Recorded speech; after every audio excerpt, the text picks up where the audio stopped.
with 20 working languages, and this is where we talk about languages and language learning and all sorts of other stuff, and we play games. This is Elise with an update on the ongoing Inessa Armand translation project. We now have 37 of the 38 extant essays and speeches by Inessa Armand translated into English for the first time, and we are just short of the halfway mark on the fundraising progress as well. This enrichment of the English language Marxist canon has only been possible with your support, and it's been a real lifeline for me. So anyone who would like to support this project can find links in the description for how to do so, and everybody who has already supported it has my sincerest thanks. Perfect. Okay, 3 of 4. El hospital. 還元一級の先というのは、本当に誰も知らない字ばっかりでしょうね。私は Okay, we've leveled up and it is time to pick another language. Mot är tröttare än vanligt. Maten är färdig.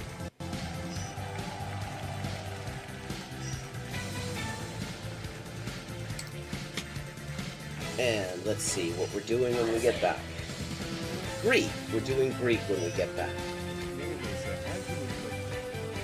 Ben neredeyse her gün okuladayım.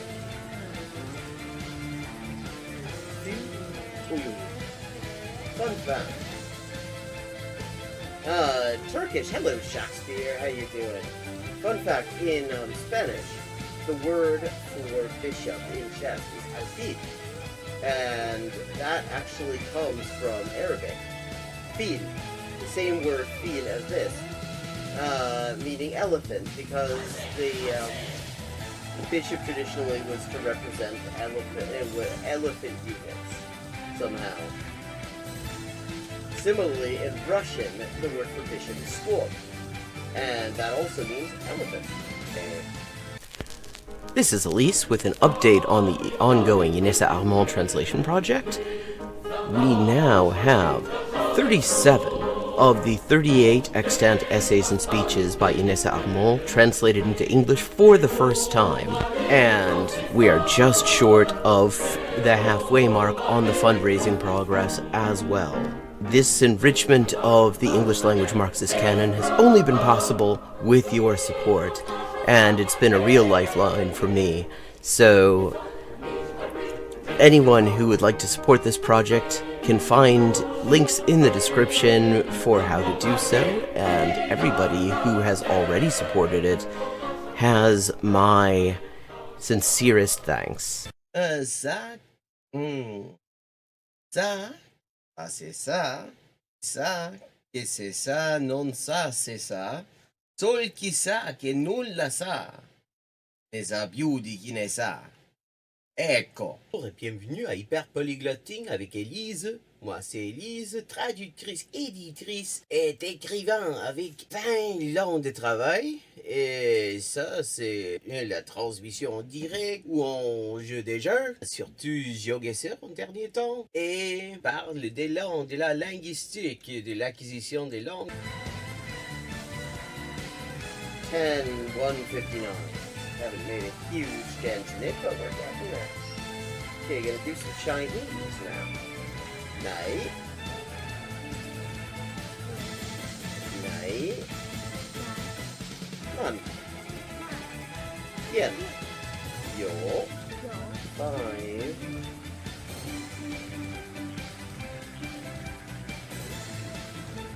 Ducks are drinking wine. Takvaz, okay, Takvaz is duck. Okay, I have now leveled up. Let's see what the XP situation is now. 10,340 out of 12,500. And as always, viewers can choose my next language for me just with a follow and a $5 to my Patreon.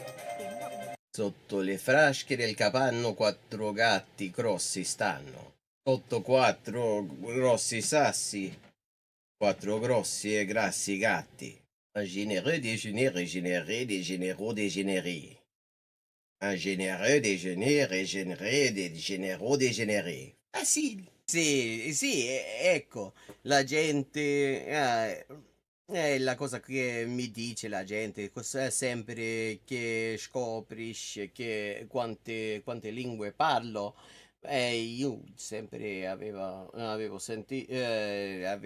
l'impressione, diciamo, di che non era così, non era tan così, ma poi, dopo di aver visto qualche poliglota in YouTube, una delle cose che avevo scoperte era giustamente che la metodologia usata da quella gente poliglota che non avevo mai conosciuta prima, era più o meno la stessa metodologia che usavo io. I buy a computer or what? Here's another example. I like to point these out. For this word for or sounds vaguely like hogun and the hok in hogun in Korean or waku in Japanese, and that because it is the exact same kind of character. Okay, let me see. Un chasseur, ça son chassé. Ses chassés sont son chien de chasse. Der dicke Dach. Okay, der dicke Dachdecker deckt dir dein Dach, drum dank dem dicken Dachdecker, dass der dicke Dachdecker dir dein Dach deckt. Hola y bienvenidos al directo de Hyperpolyglotting with Elise. Yo soy Elisa, traductora, escritora y editora y comunicadora social con más de 20 idiomas de trabajo.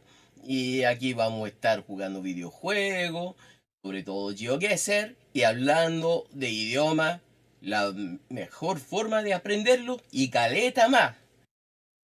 Zwei Zwetschgenzweigen zwitscherten zwei tschechische Schwalben. Tres tristes tigres tragaban trigo en un trigal en tres tristes trastos. Oh, I see. This is Diche Ishai Fui, which means do you want food? But yeah, are you hungry? That also means. How are the boys? Cine tapor. Poso milao. Pote. Buenese. Proteine. Utros.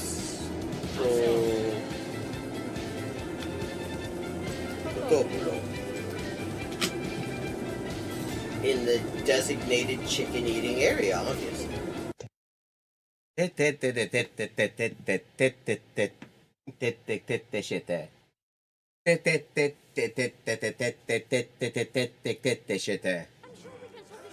Okay, still 3 times I have to defeat him.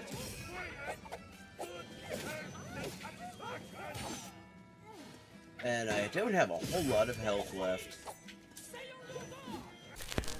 This is Elise with an update on the ongoing Inessa Armand translation project. We now have 37 of the 38 extant essays and speeches by Inessa Armand translated into English for the first time. And we are just short of the halfway mark on the fundraising progress as well. This enrichment of the English language Marxist canon has only been possible with your support, and it's been a real lifeline for me. So, anyone who would like to support this project can find links in the description for how to do so, and everybody who has already supported it has my sincerest thanks. Monsieur. Livre. Liwe, livre. Hello! Oh, damn it. Let me just fix that real quick.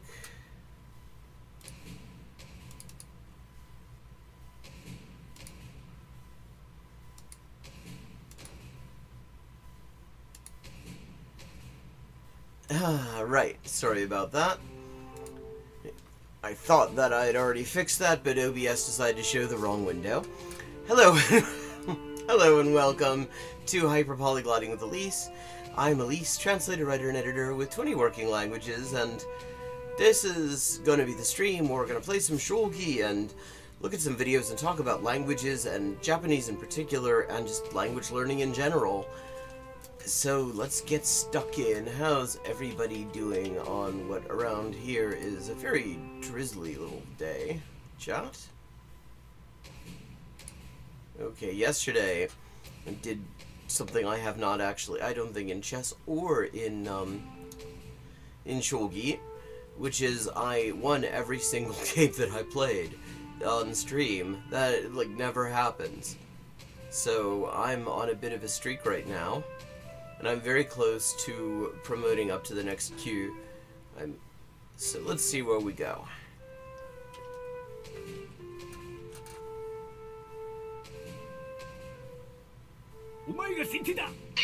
Sente だからよし、角道発動します。ああ、中飛車。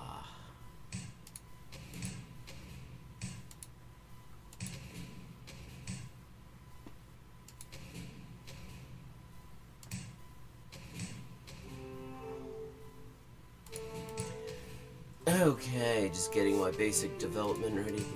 King safety, 玉の安全を確保しています。片身の囲いが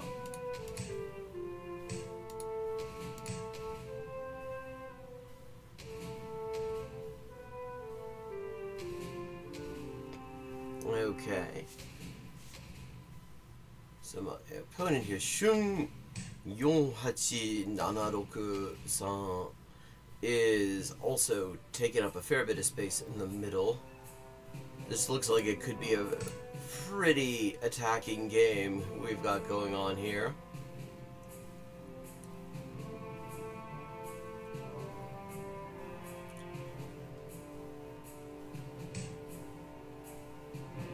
Ah, yes.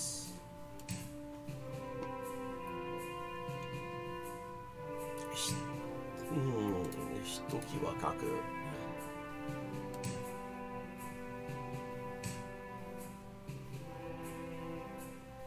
Ooh, okay. Don't much like that.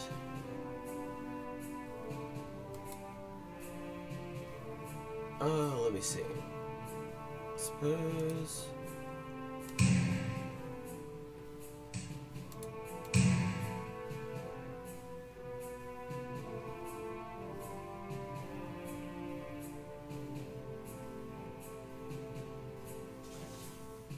Ja.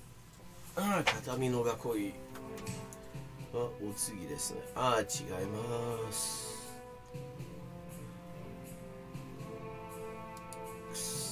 いや、まずは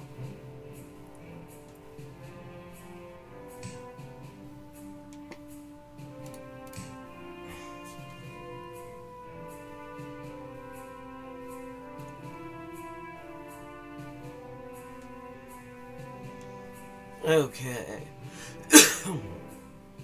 This Ging can't just be taken at the moment because it is defended by the Kaku that's over on the side. So the first thing I've got to do really is change that.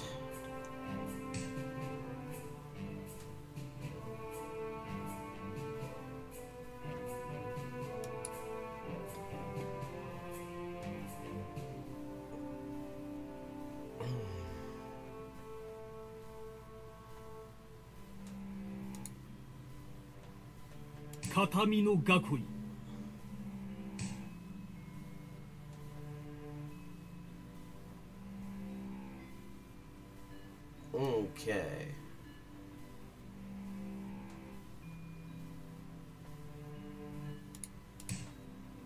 Oh shit, that actually isn't great. Damn it.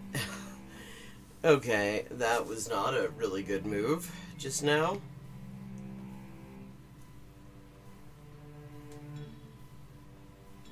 Because there's no way to take back. I just kind of spaced on that a little bit.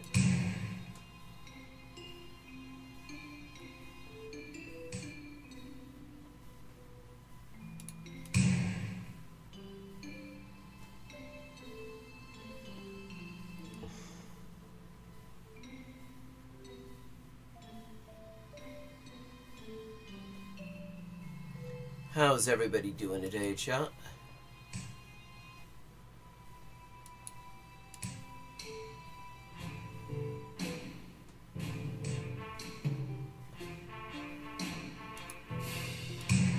Okay, we'll trade. Now let's get that kakoi sorted out a little bit. 'Cause it's looking a little shitty.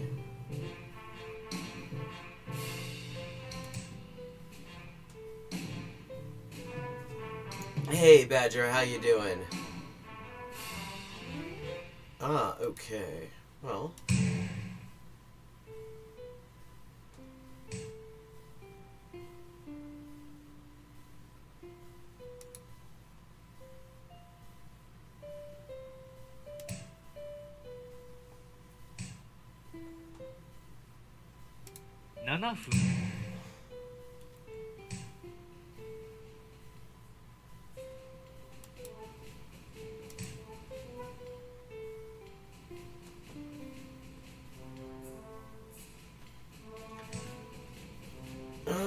Yes.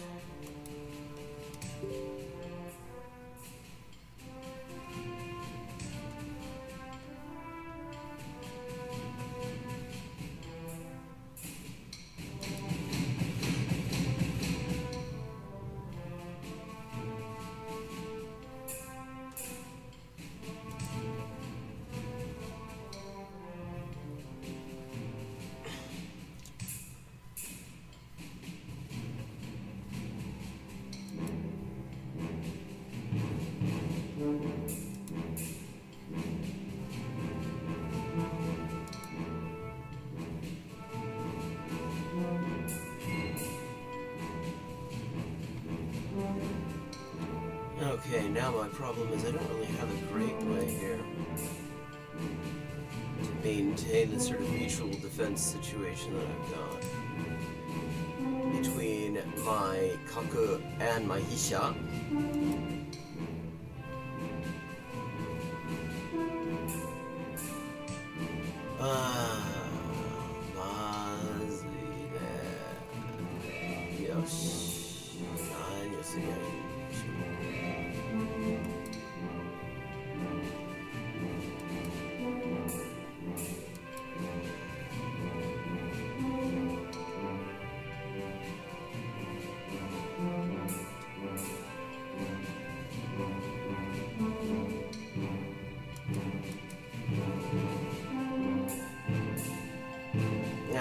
Okay, sawed it.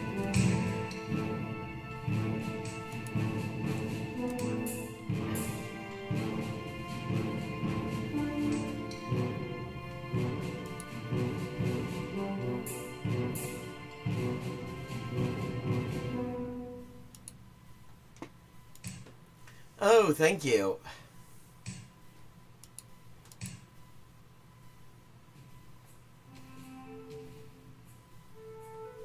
Re-maneuvering my Kaku since it's like my only major piece at this point. Oh, time-wise I am not doing great either. Oh, that wasn't great. Yeah, should have seen that coming, certainly.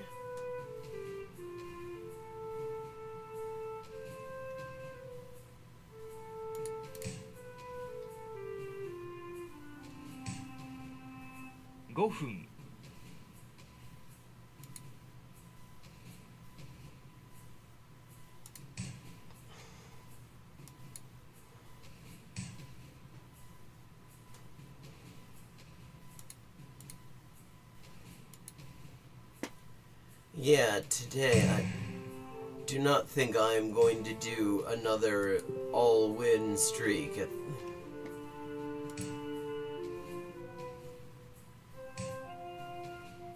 That seems somewhat less likely, but we'll see what we can do, won't we?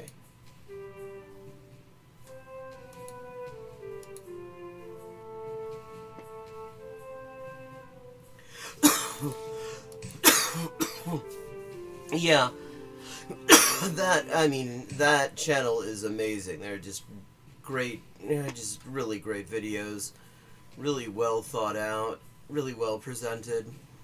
I was rewatching some of the older ones as well last night.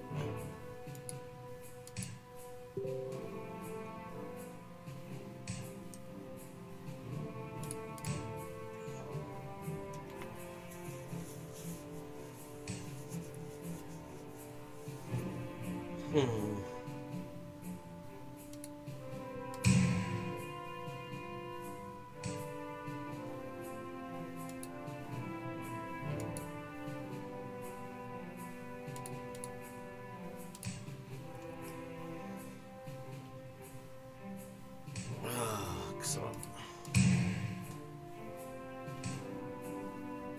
マジかよ。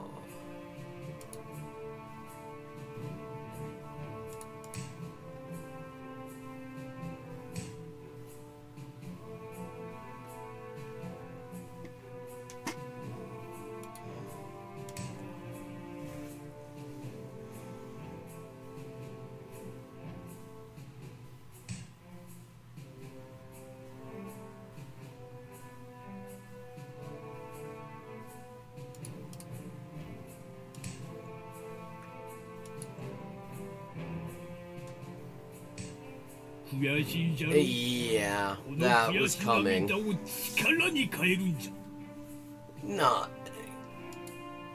Not my best effort there. I gotta... Well, I mean... I really don't have great response to...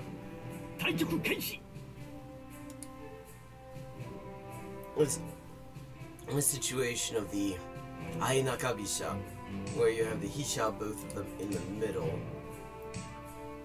Well, I mean, I have a better response than I actually deployed there, where I just immediately switch over and turn it into a sort of backdoor Shigenbisha.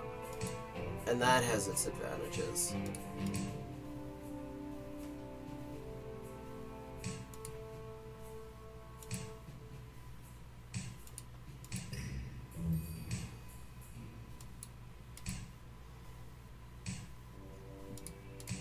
Okay.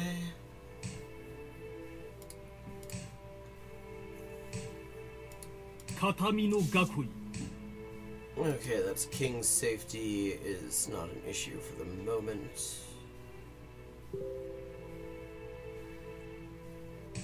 Yeah, that was a very quick and aggressive game, though. I wasn't wrong about that.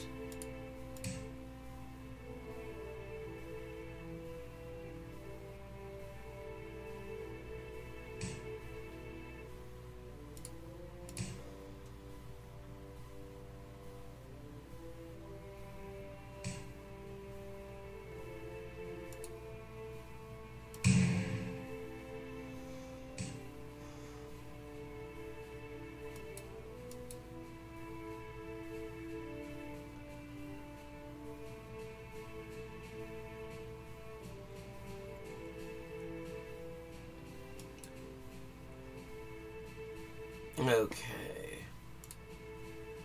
Yeah, I guess I'll just take that.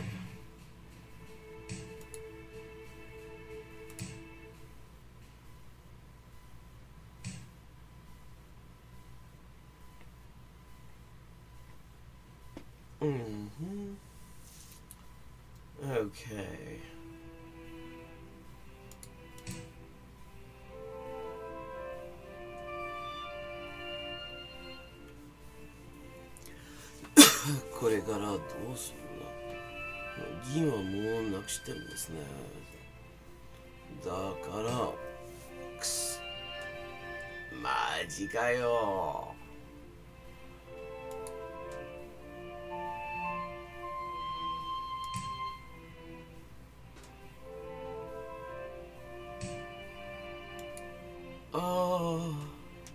幸運に恵まれましたね。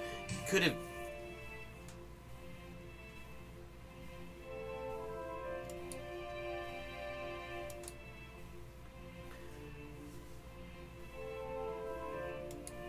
Okay.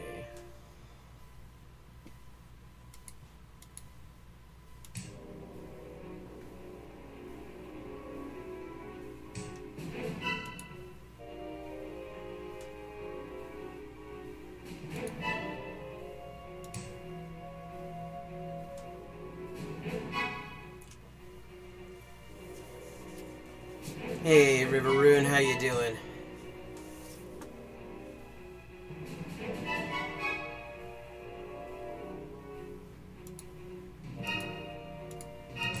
Get some counterplay going.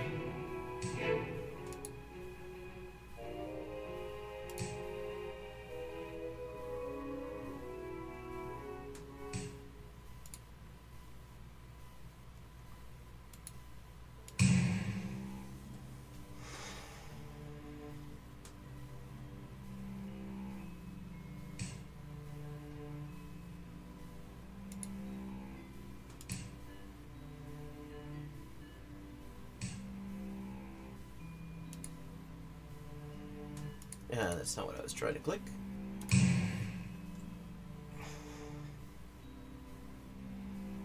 Okay. A little bit of forking action. ふんどしの銀とかそういうようなもんなんですね。角が取れば角が取られちゃう。角が取られちゃって大手。だから角のみならず銀も取られちゃうんだというわけなんです。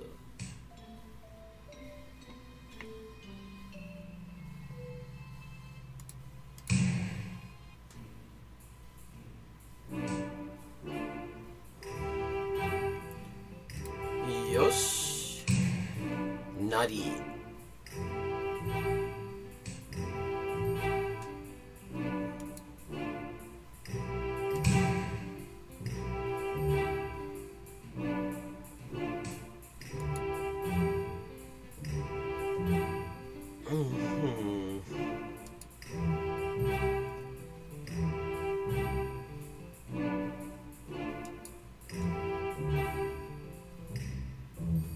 7分。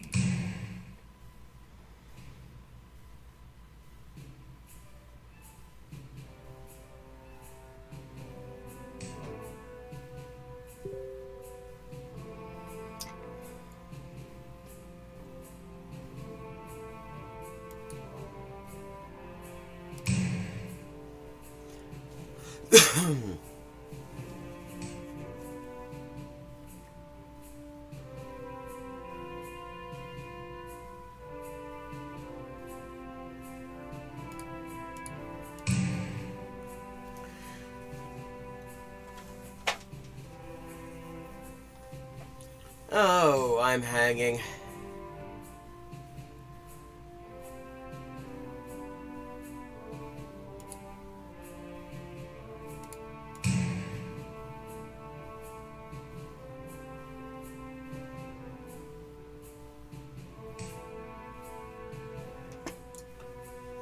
I'm hanging in. Not entirely sure where I'm hanging, but there's hanging and interiority going on.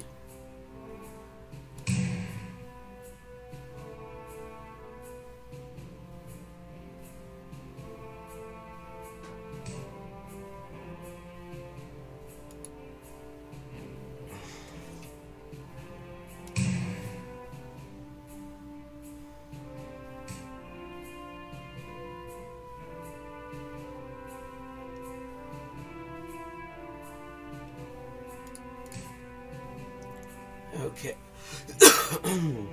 Get my Kaku back into the attack.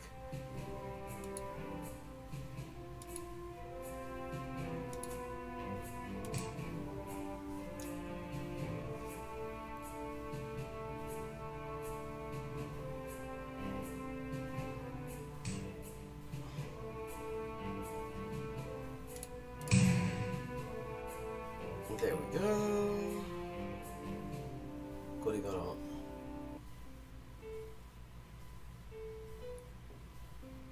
4に角を追ってそれからどうするんでしょう。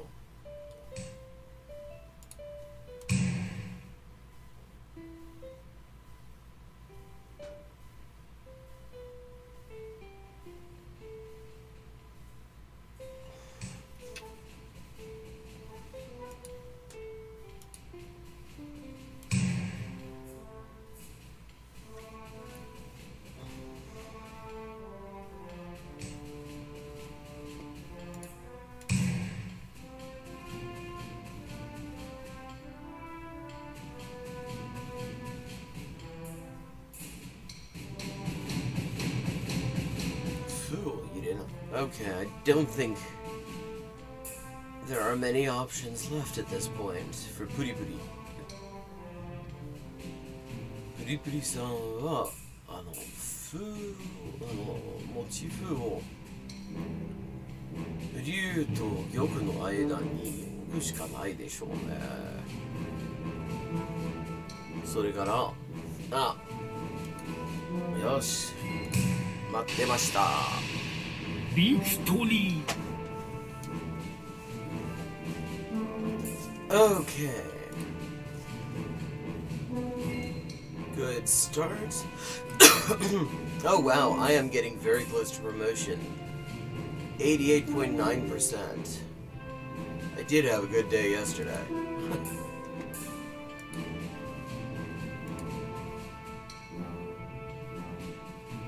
お前が後手だ。のりあきさん、よろしくお願いします。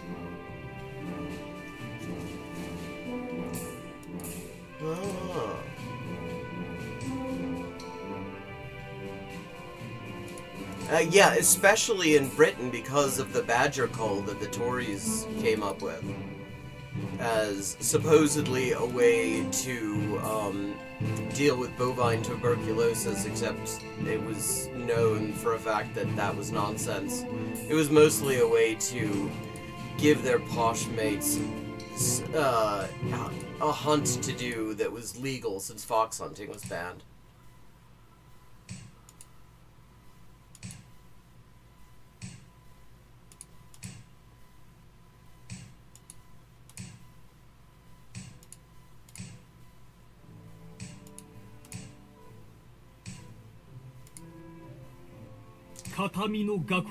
Yosh. これから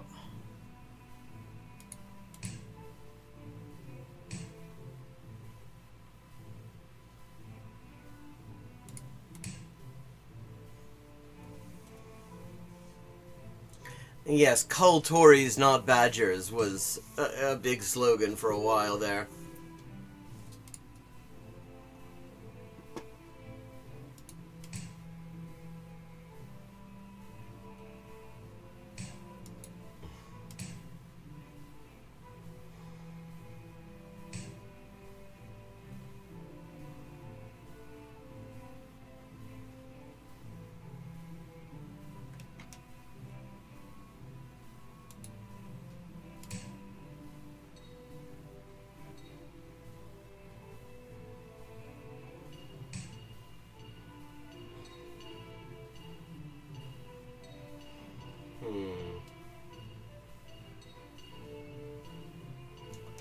What shall we do? What shall we do? I guess we'll do this. Take up some space on the flanks.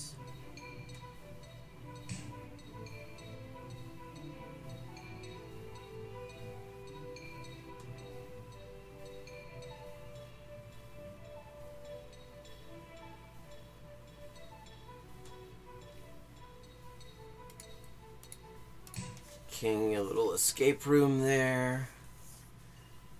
これからどうだ。そして相手の体勢はどうなってるんですね。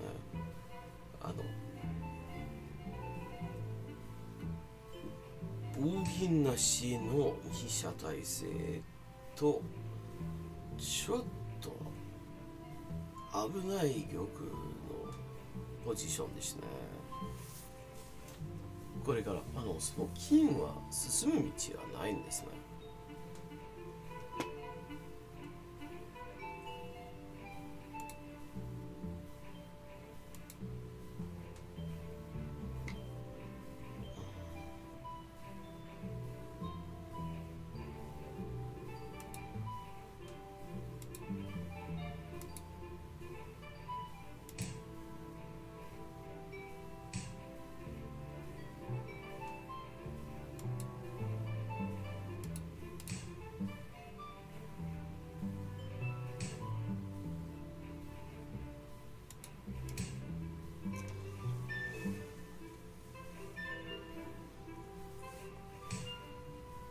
それがいい。よし。それは悪い手じゃないんですね。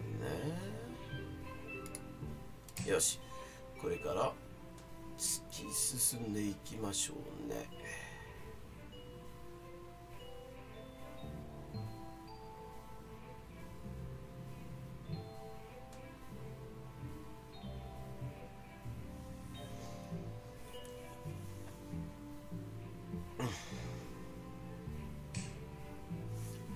Okay, like, is this what you want to do? Because 核が守ってるんだぞ。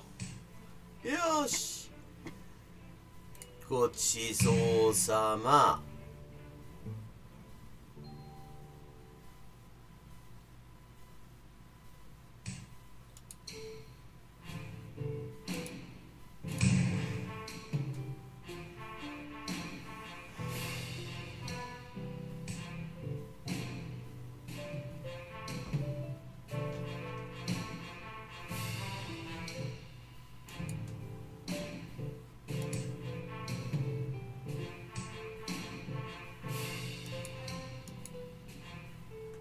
ああ、知らん。OK。7分。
これで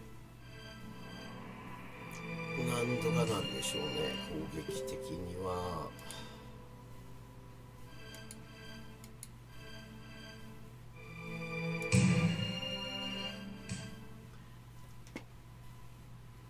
Yeah, I mean they're very sophisticated at it too. A lot of these groups, I have friends who are involved in them. A lot of people have been hunt sabbing for decades.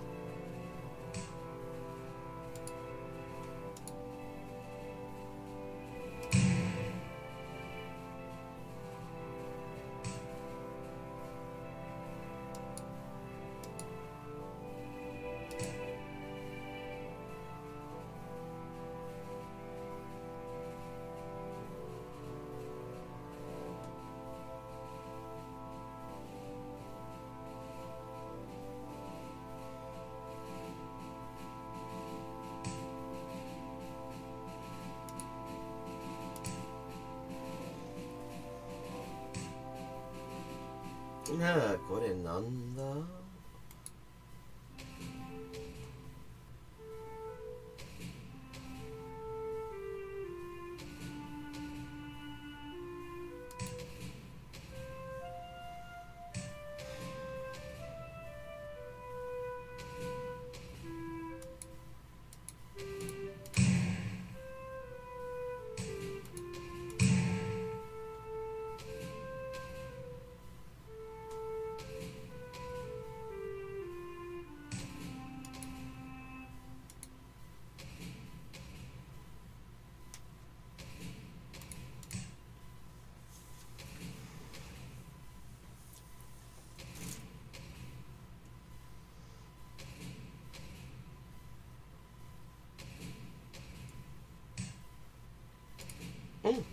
悪くないね。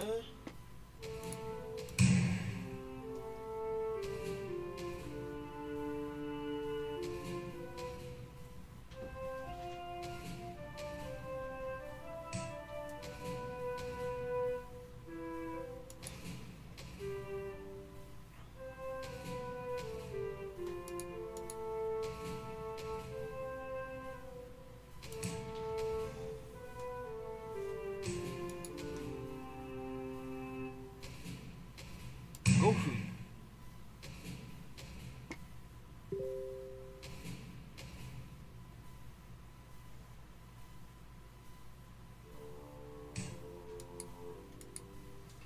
ああ、そうがいいでしょうね。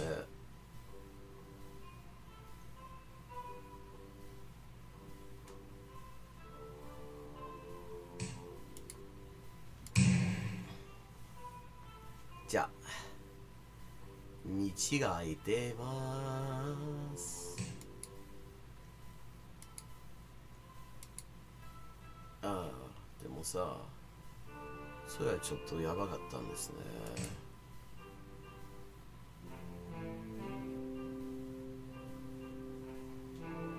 やばさ的にはそれはちょっとやばかったんです。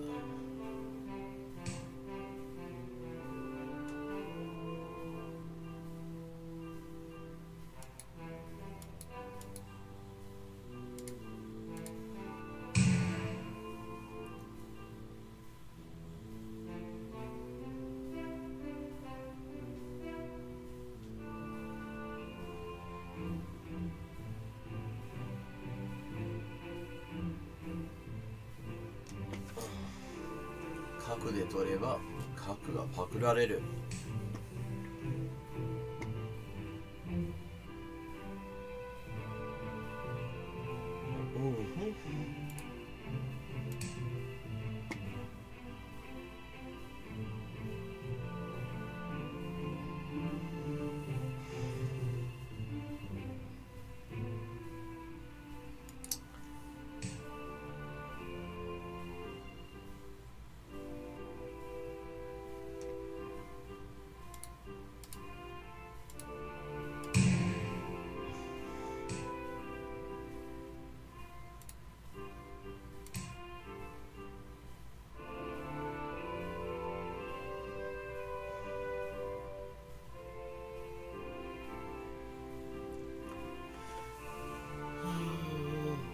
その金を取った方がいいでしょうね。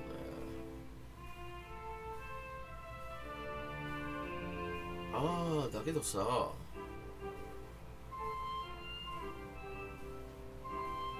いや違いますね。それは取れません。とりあえずはですね。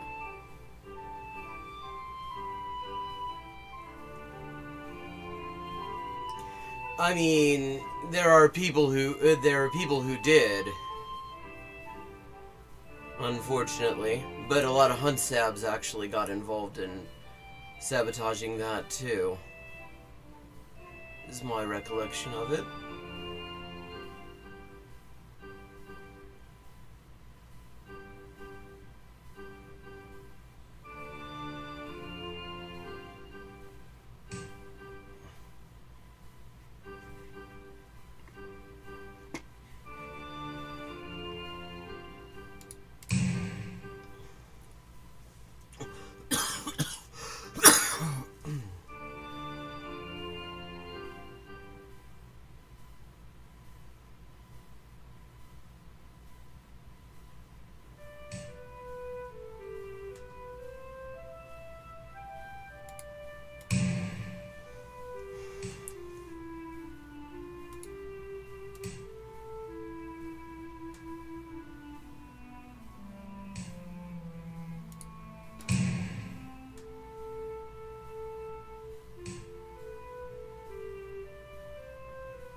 振られちゃうぞその角じゃなくその強者。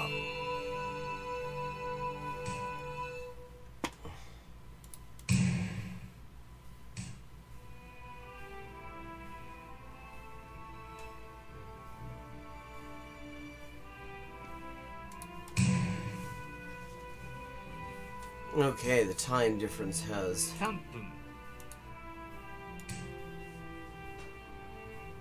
largely evaporated.2分30秒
Now I actually have a time advantage. Nice.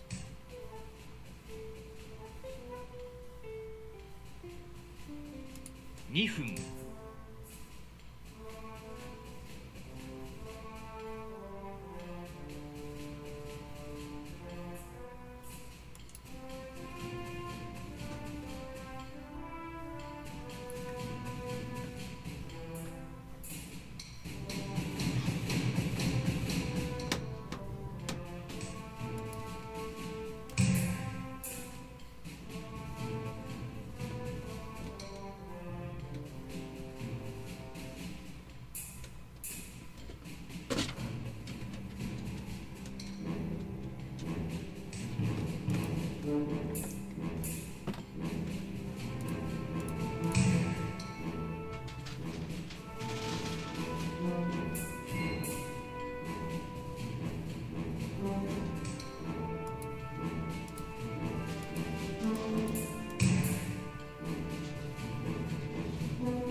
もう有利な立場になってきたぜ。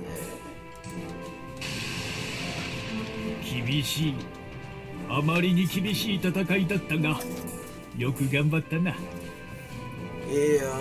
ーし、やったぞ。これから昇級は OK 92.7%. Not bad at all. Not bad. Okay, before this next one, I'm gonna take a quick bio break, and then I will be back in just a few minutes.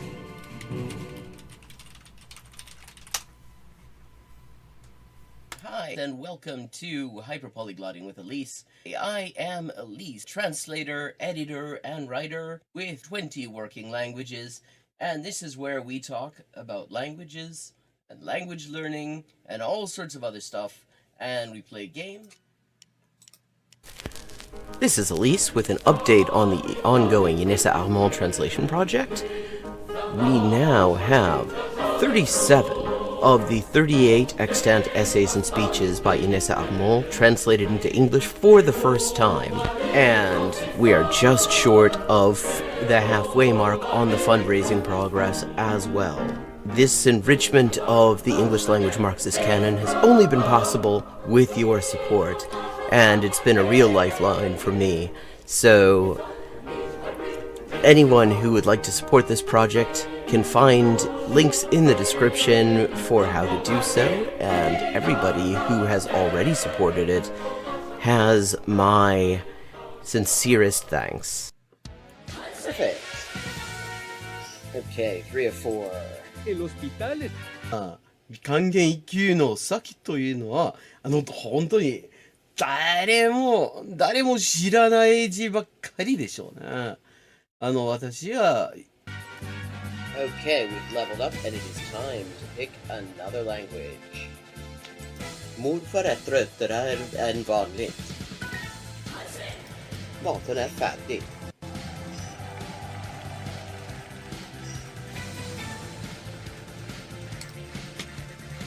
And let's see what we're doing when we get back. Greek. We're doing Greek when we get back. Ben neredeyse her gün okula giderim.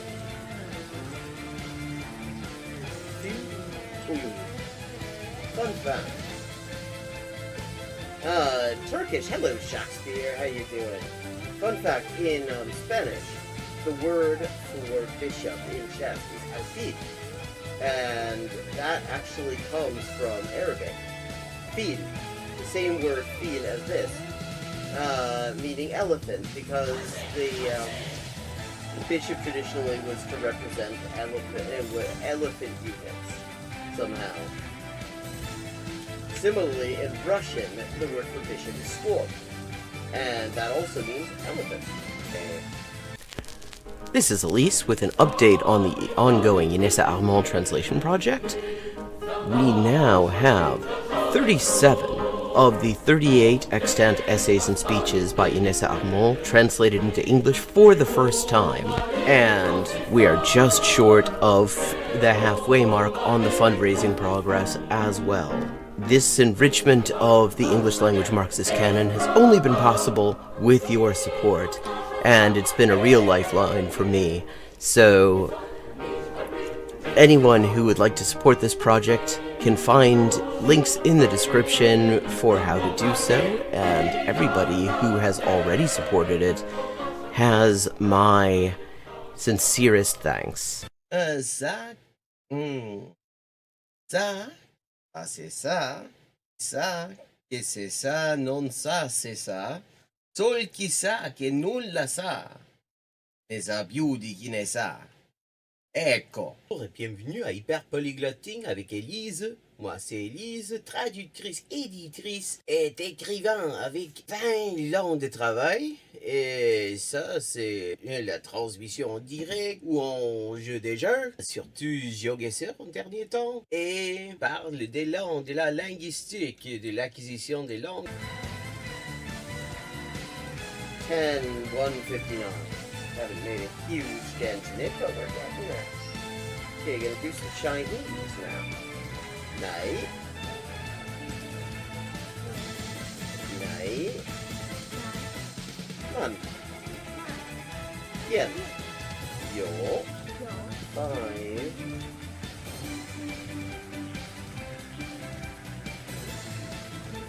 Ducks are drinking wine. Bambas. Bamba, okay, Bambas is duck. Okay, I have now leveled up. Let's see what the XP situation is now. 10,340 out of 12,500. And as all And I'm back.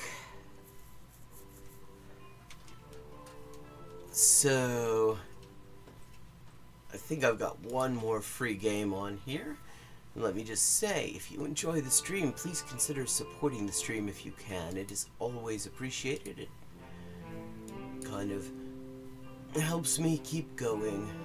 You can do that with a Patreon, or you can make a direct one-off. Oh, damn. That is the end of my free... That is the end of my free games. Okay, that's fine. We went off on a good note, I would say. So, let us change gears.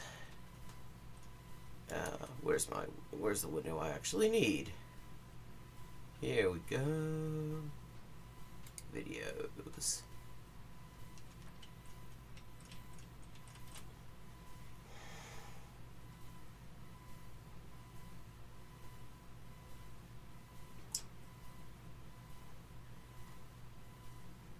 Now, let's see what we've got here.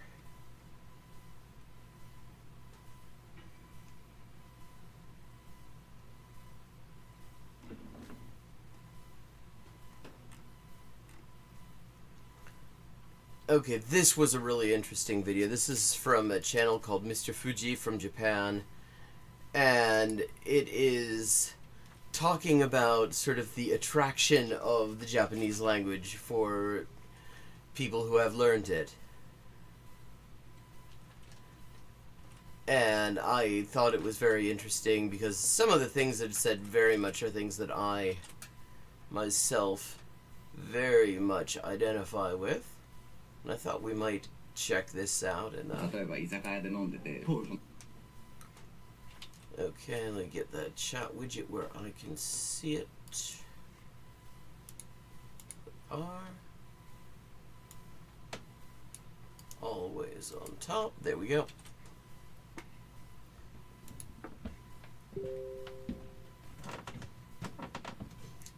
I mean, and one handy thing from an input standpoint here, I should note, is decent subtitles both in Japanese and in English. But this is I'm looking at more just because of the topic. Is these are fluent Japanese speakers who come from elsewhere talking about what they appreciate about the language. Yeah,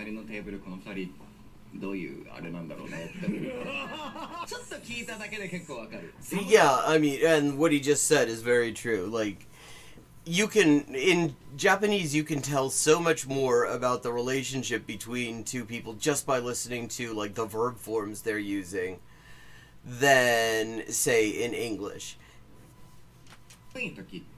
日本人の9割の場合は寒いっていう。なのでサブとかそのバビブベボになっても寒いって言ってるのが。で英語の場合は It's cold っていう単純なパターンって逆にほとんど登場しない。Yeah, I mean this is true. Like I mean, yeah, this is also true with like hot. You will hear people say just atsui, or it sometimes becomes achi.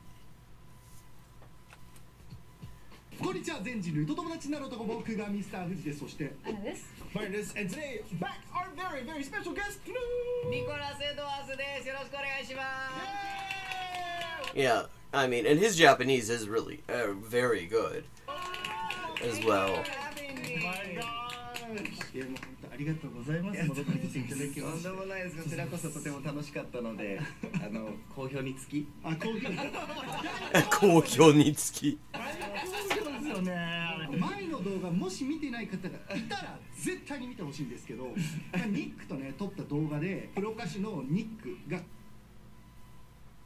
語る Okay, I'm going to skip over a little bit and get into the subject. Okay, the greatness of Japanese as explained by an American prose singer. And it is really, I mean, it is just an interesting discussion, and I quite liked it, and I want to talk about this for a little bit. 語る日本語の素晴らしさこのトピックやったことないですね。ないよね。初めてですよね。日本語喋ってる。最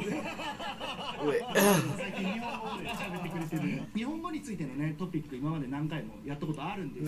I mean, for people who aren't familiar with this channel, basically, Mr. Fuji has a panel of foreigners who live in Japan, varying levels of Japanese knowledge as well, and they just talk about interesting like social, cultural, linguistic topics and stuff, and it's nice. It's very も interesting. のすごく日本語流暢、綺麗なニックの歌詞を考えたりもするこの歌手っていう観点からの日本語の素晴らしさ、どういう風な色で日本語は映っているんだろうかっていうのを。Yeah, I mean, actually, that's an interesting question in itself.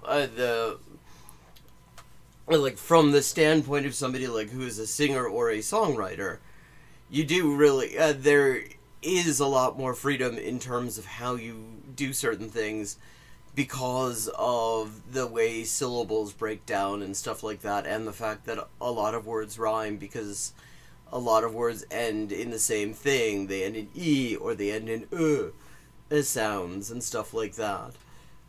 That is very true. ちょっと今日は話を聞きたいなと思っております。前回同様綺麗に編集していただけることを信じて日本語の魅力っていうのはいろんな方が語ってきたお題でもあるのかなとは思うので、ちょっと僕の個人的な自分が好きだなっていう日本語の魅力。I listened to him and I wonder how long he's been actually speaking it because, I mean, like the pitch accent is really good. The just sort of generally the pronunciation is very nice. And it just has a very, very nice flow as well. とそして自分も英語が母語なので英語にはない日本語の魅力みたいなものもちょっと話していけたらいいなと思っているので There are so many of those そこ too. になるべくこうフォーカスして Is he okay for people who aren't? Let me just make sure you can actually see the English subs. And you can't really, so let me just fix that real quick. Damn it, where's the right little subfield? There we are.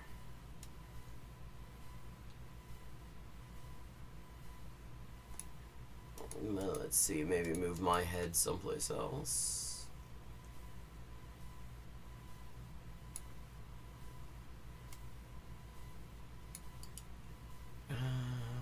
Border.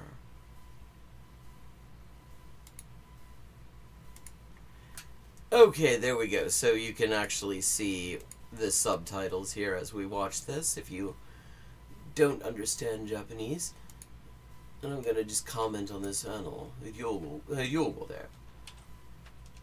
やっていきたいなと思っているのでよろしくお願いしよます。ろしくお願いします。それでは Let's find out!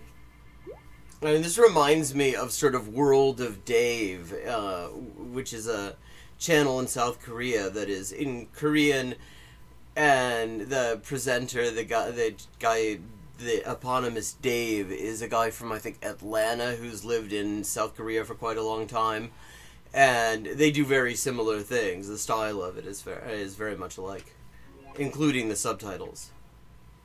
1個目。単語一つの情報量がすごい。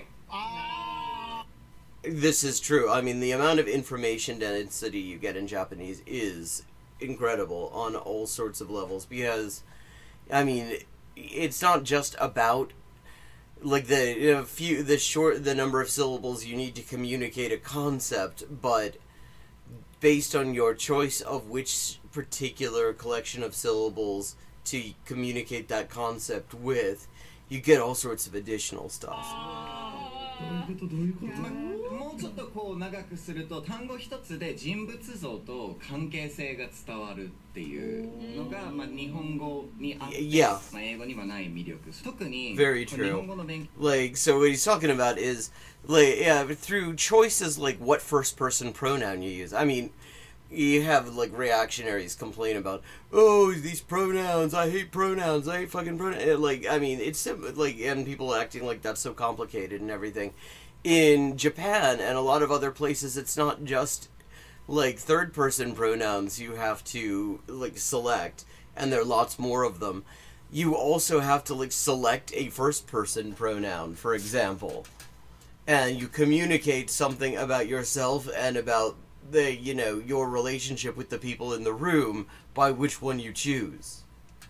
っていうのは僕は14の時高校に入学した時に始めたんですけど、その時は実はこの授業にいた同じ同級生と違ってアニメ経由じゃなかったんですよ、僕だけ。全然話についていけなくてでまあ日本語を勉強していく中でやっぱりそのアニメっていうのがその当時、まあ、今もですけどすごい流行っていたので、そこでこう役割語の存在だったりとか、まあ、つまり一人称 Yeah, exactly.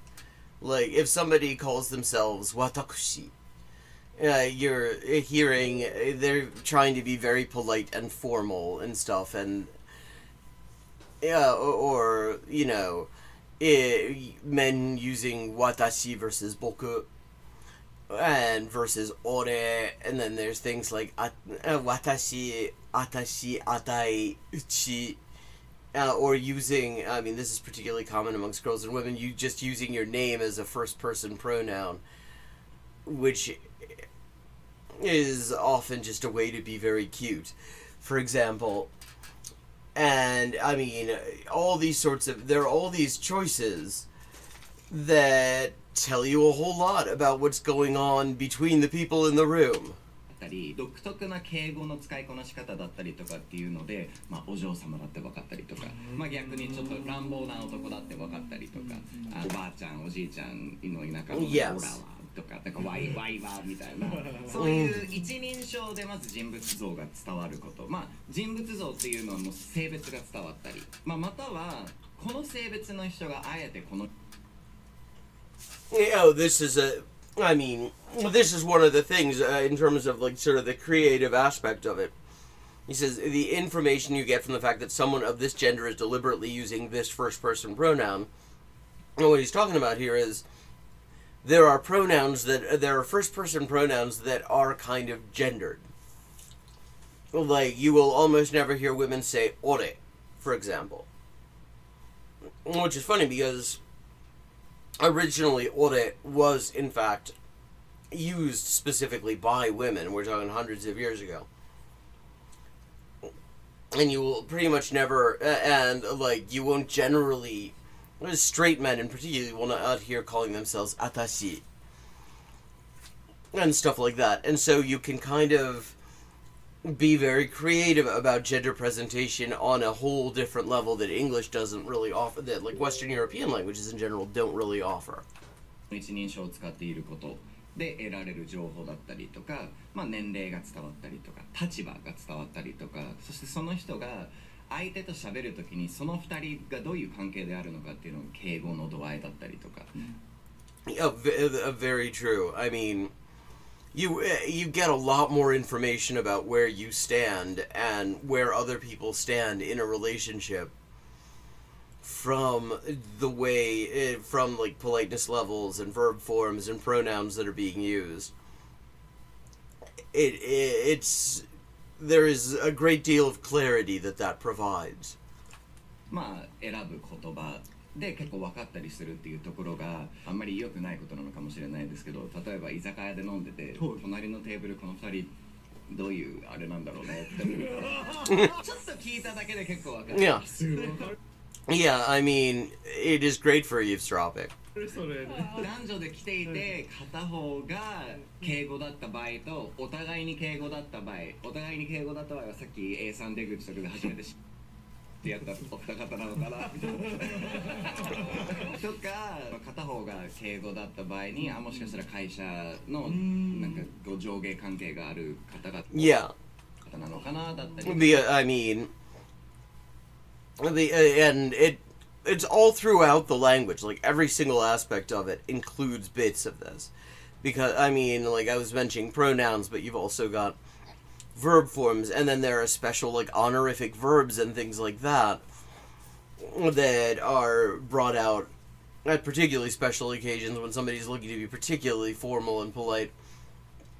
And if you happen to be hearing a conversation between two people you don't know, you really do understand a whole lot. Like, I mean, if you just walk into a room with you can learn very quickly what kind of connections exist between the people in the room just by listening to how they talk to each other. そういう一文聞いたらなんとなくこうあそういうことかとか例えば初対面同士で片方が敬語ではないけど丁寧に喋っているっていうことだったら、まあ、年齢差はあるけど初対面だったりとか、まあ、片方がすごい自由に喋ってて片方がすごい伺ってて喋っている時すごい伺ってて喋ってるとか。Would you say 伺ってる is that is an interesting word. It leads an interesting life.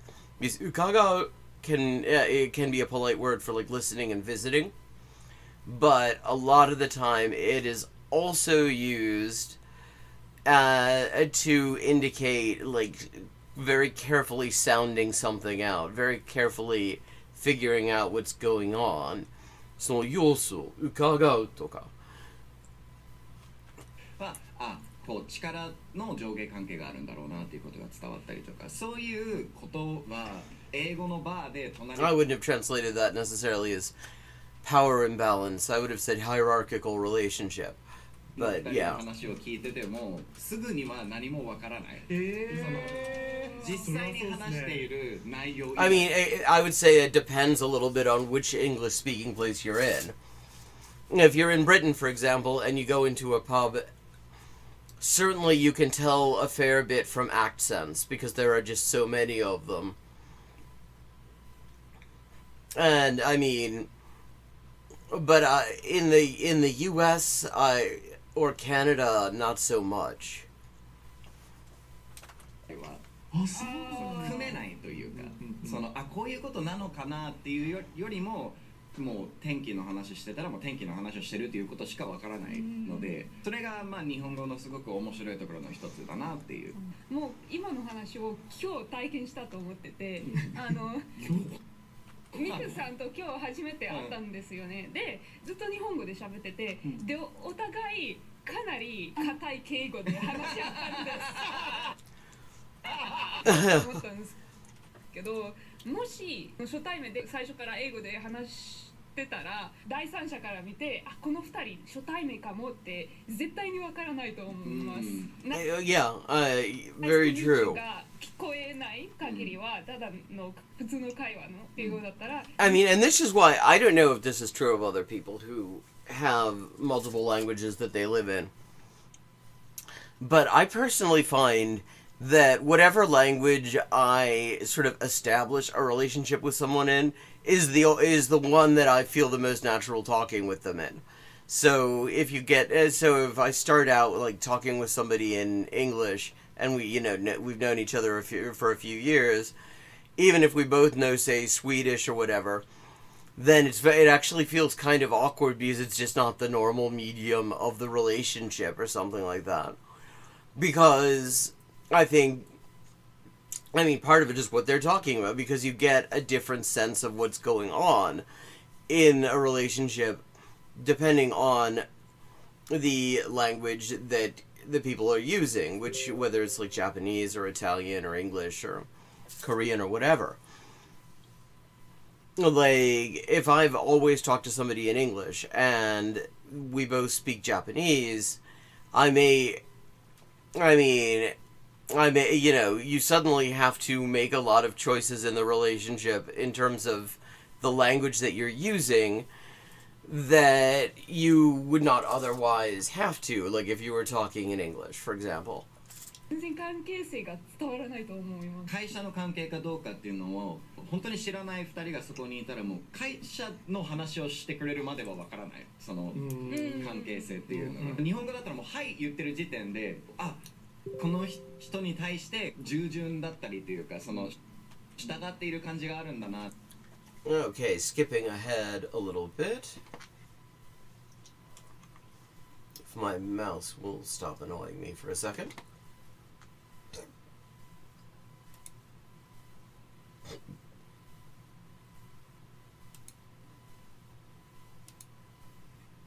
Oh, ギャルの言葉が、まあ、若者言葉だったりとかギャルの言葉ってすごく頭悪い言葉を使うんですけど意外と起点が早かったりとか気が利いたりとかしちゃう、頭が切れたりとかする人がすごく多いんですよ、ギャルに。話術というか。ですごい単純な言葉がいっぱい今では普通の日本語としても使われているのは、的なとか、的なこと。Yeah, I mean, that is something. My impression is that that was just beginning to begin its huge expansion when I was in Japan last, which is, again, 30 years ago. A little bit more now. That you can use teki, which is like an adjective suffix that gets used a lot in that context, just to turn things into adjectives. And since then, you will sometimes hear it used as a way of saying as for. Like, 私的にはこう思います instead of 私がどう思ってるのかとお聞きですとこういうことですとか あんた的にはどうなんだとか 的に has or 的な in some depending on context has taken on a significant expansion of its そう言っ activities. ててみたいな。もともとそんな言い方しなかったのが、Mhm. あとからのっていうのも、そしてっていう意味もそのギャル This is one I had never actually heard until he mentioned it. 界隈が言ってた言葉が今では普通に使ってたりとか、僕もたまに面白おかしくあげっていうことめっちゃ下げじゃん。Hage. 特に知的な会話の中でそれをあえて持ち出す面白さだったりとかっていう日本語の言葉にすごいはっきりとしたこう品性貧困 Yeah, I mean, this is so true. Like, you can very much again, like the different registers are so clearly defined that if you want to, you can have a lot of fun with sort of mixing them up. 良さが定められている言葉の階級的なものがあることによってそれを本来だったらここでは使わないよねっていうタイミングで持ち出すことが面白かったりするそのユーモアが、まあ、日本語にはあってなかなか英語では説明すらすることが難しい Yeah, I mean, especially North American English. I think in Britain you can get a little bit closer. Yeah, I was in Japan as an exchange student in Nagoya. Hello, Brian, by the way. In '95, and that's just the last time I've been there. It's been that long, and because it's just the way I travel, I tend to sort of combine trips, and the trouble is, Japan doesn't combine with any of the other trips that I was making, and plus Japan was really, really expensive for quite a while. 日本語の魅力の一つかなっていうふうに僕は思っています めちゃくちゃ I mean, and what he's just talking about here, it's so true because you can. It is so much easier to sort of break pattern because the patterns are so well defined, So, and you can do it with such simple things. Yeah, North American English is very casual and it is not as regional. It used to be way more regional if you go back 50, 60 years. But basically, since TV and radio showed up, a lot of the regionality has disappeared to the point where I remember reading an article talking about how wild it is that the state of Pennsylvania has 5 whole dialect areas, and it's like I was living in Cardiff at the time in Wales, and I'm like 5 whole dialect areas. There's a bus route on the Cardiff bus system where you'll go through 5 dialect areas in a half an hour.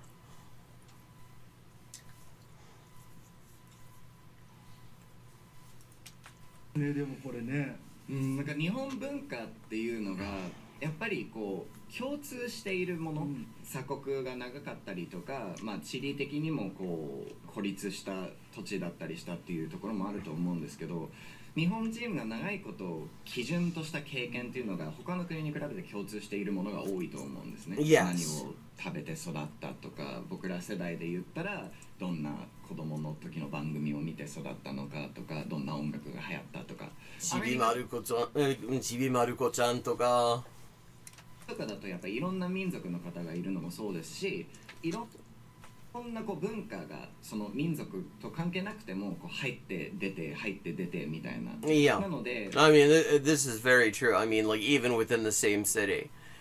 in the U.S. You can just like not you go from I mean I had this experience growing up as well. You go from just one like school district in one part of town to a different one, and the entire fucking culture of the place changes. The way people talk to each other, what you know, everything just completely. It is you can have like a complete culture shock without actually even leaving the bus system you're in. これを撮り始める前にもバイロンがアメリカのお菓子をくれたんだけど、でもうアメリカイコールみたいな話をしてて、でもうちはすごいそんな家じゃなかったんですよ。お菓子とか食べさせてもらえないような健康おばさんから生まれまして。An almond mom, is that an actual phrase? なんかルッコラにオリーブオイル、お塩、くるみ潰したやつとか、なんか本当地域によっても違うし、同じ地域の中でもそれこそ民族感もありますし。Yeah, whereas there's much more similarity even between regions in Japan. Okay, I'm gonna switch over. もうその人たちをうまく回そうとするともう自分の考えと違う可能性もあるって言われたら、Please what? I'm shaking, I'm shivering, I'm gonna buy の一つ。もうちょっとお願いします。僕が実際にめちゃくちゃ面白いなと思うどういう現象につながるかというと、略語ですね。Yeah, I mean, which Japanese does quite a lot of abbreviations. 英語だったらありえない略。Because like Japanese has a lower length tolerance. Like the longest words in Japanese are actually way shorter than even fairly average words in even English, for example. 訳し方が日本語のこのシチュエーションに思い浮かぶものが日本人が共通しているものが多いので、ちょっとだけでもそのものを匂わせたらってみんななれるっていうことですね。ちょっといろいろ持ってきたんですけど、芸人さんがよくこう突っ込まれた時にちょま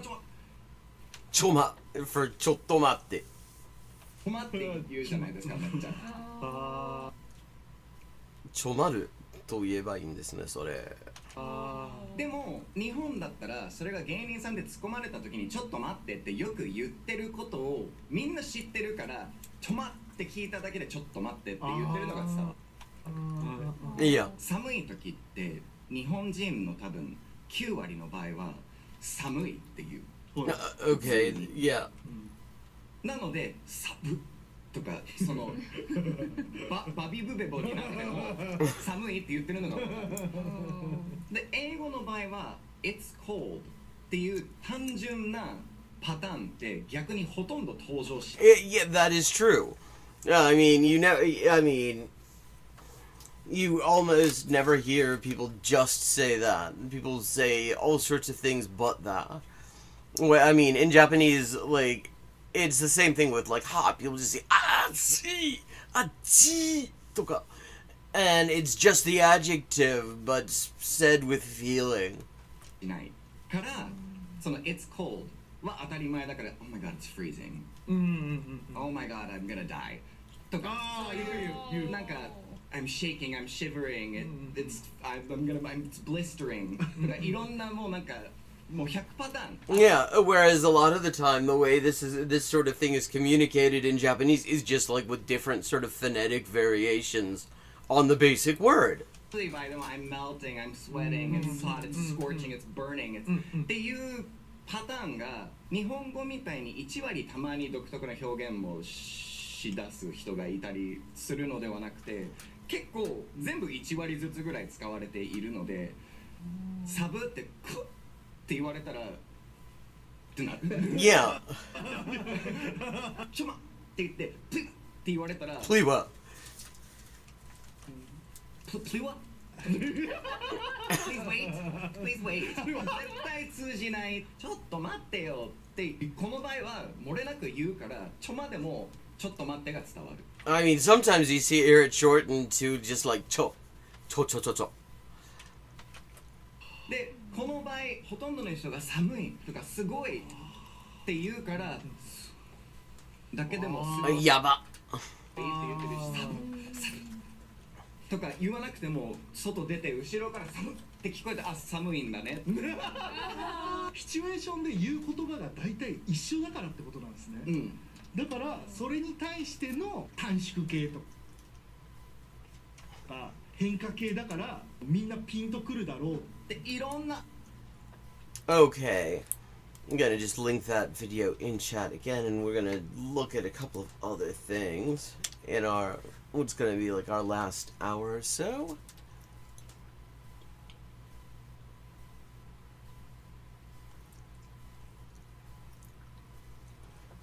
Oh, see, I liked my headcanon where Almond Mom is like the mother of all almonds.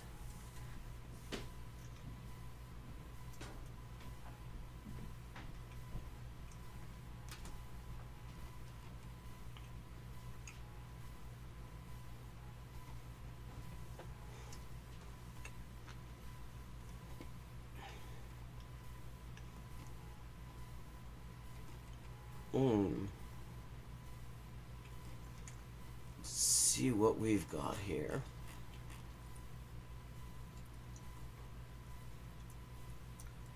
Oh, well, how about a little bit of Kevin? Haven't seen Kevin in a little bit. Hello and welcome to English for Everyone, where we practice. I love how all of his videos now say comprehensible input. It is absolutely nothing to do with his entire approach to this. Except, like, just purely incidentally in the way that, like, just talking like I'm doing right now is comprehensible input, at least for some people. But they've realized that that is the thing, that is the draw, and so now for the SEO, they're putting comprehensible input in there. I haven't seen any sign that the videos that have that in the title with them are any different.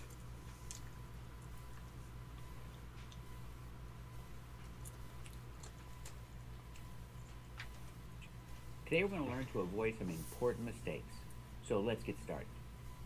And first I want to say, today we're learning English. We're learning English on English for Everyone.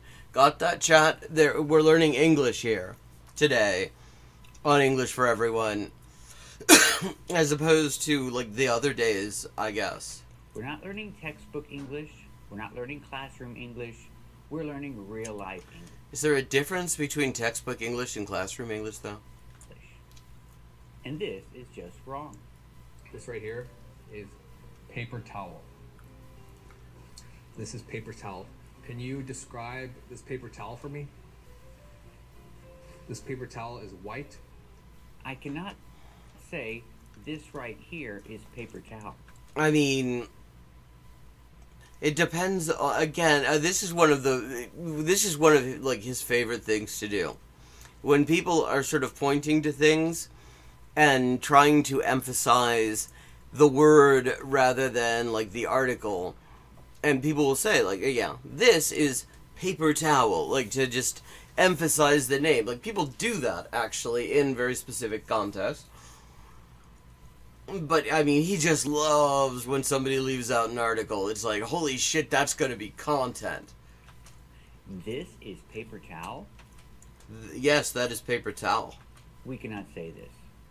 We say, this is a roll of paper towels. Yeah, it's also a way of saying it. Or I can say, this. This is a paper towel. I mean, like, what is their process? That is the thing I really just do not get. Like, is this what they do with their lives? Do they just sit there watching these channels waiting for somebody to drop an article or something like that? Is that how they spend their lives? Or do they have a production staff? Who, I mean, I don't think they have a production staff because I'm looking at these videos and they don't have a production staff. There's no way. Like if you paid somebody to make a video and they made this was the production values they made, you would be angry at them, I would assume. So they're doing it themselves, Ken and Lisa, It's just sitting there looking for people to miss articles and make, like, it just be grammatically unconventional. Is paper towel? Let's look at the difference. This is a paper towel. It's one. It's singular, so I say a. This is a paper towel. But this is a roll of paper towels. Or a kitchen roll. Or how about these? These are paper towels. That sounds good. Wow, yeah. I mean, that sounds so fucking amazing. I could just rock out to that. These are paper towels. God, I mean, that sounds beautiful. I'm so glad that we had this conversation. Say that. These are paper towels. I cannot say this is paper towel. Say these are paper towels. Let's practice. What are these? Are these paper towels? Yes. That's right. These are paper towels. Man, this motherfucker never blinks. Can I say this is... Oh, no. He did that on purpose. Roll of paper towels? Yes. That's right. I can say this is a roll of paper towels. This...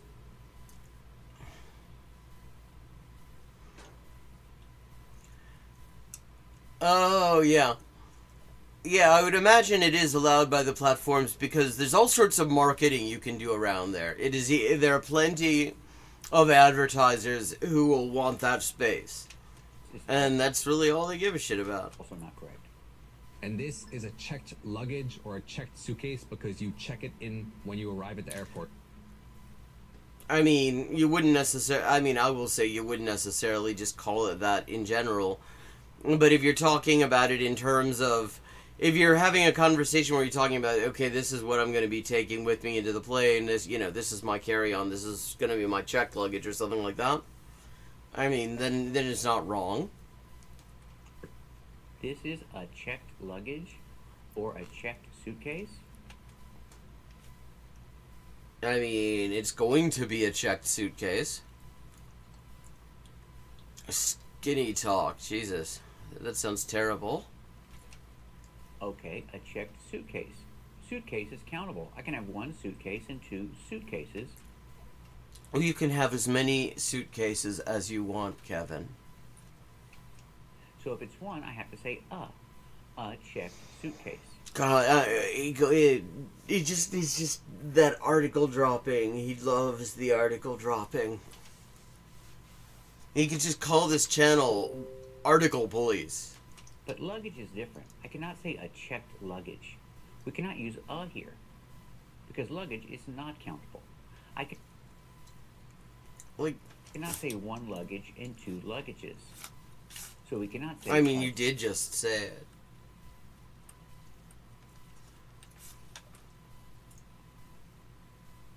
That's right. This is new luggage. It doesn't look new. It's got fucking stickers all over it. Usually, when you get new luggage, it doesn't have people's stickers already on it. Talk about these words. So we see suitcase is countable. I can have one suitcase and two suitcases. Luggage is not countable. I was skipping ahead specifically so we wouldn't talk about suitcases this long. So I cannot say a luggage or two luggages. And baggage is the same way. Baggage is not countable. I cannot say a baggage or two baggages. God. I mean, I wonder, I absolutely would not do this. I would not even recommend people do this. Oh, that sounds interesting. Do post it. That sounds very interesting. Like, what percentage of time they spend on what kind of... Because I feel like this is the thing. Like, people in casual speech omitting articles is kind of their main thing. It's just baggage. Now let's talk about the difference between luggage and baggage. I mean, is there a difference? I've literally never been able to detect a difference in usage, except that you hear baggage in the airport more often than luggage, in my experience. But other than that, is there, so, like, okay, chat, I'm curious. Would you consider there to be a difference between luggage and baggage? Does that, I mean, when you hear somebody say we're going to talk about the difference, is that difference a thing that exists and you can put your finger on?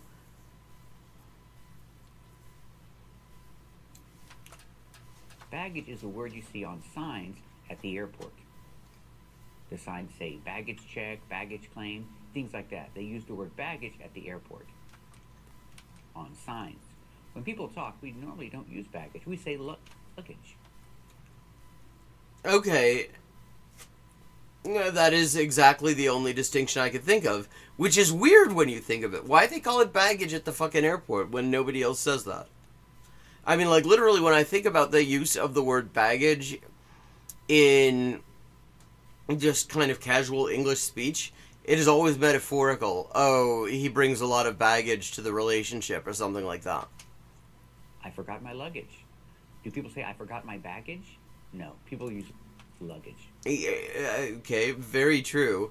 And that's just so weird. Why? Why do they say baggage at the airport? Why don't they say what everybody else already says?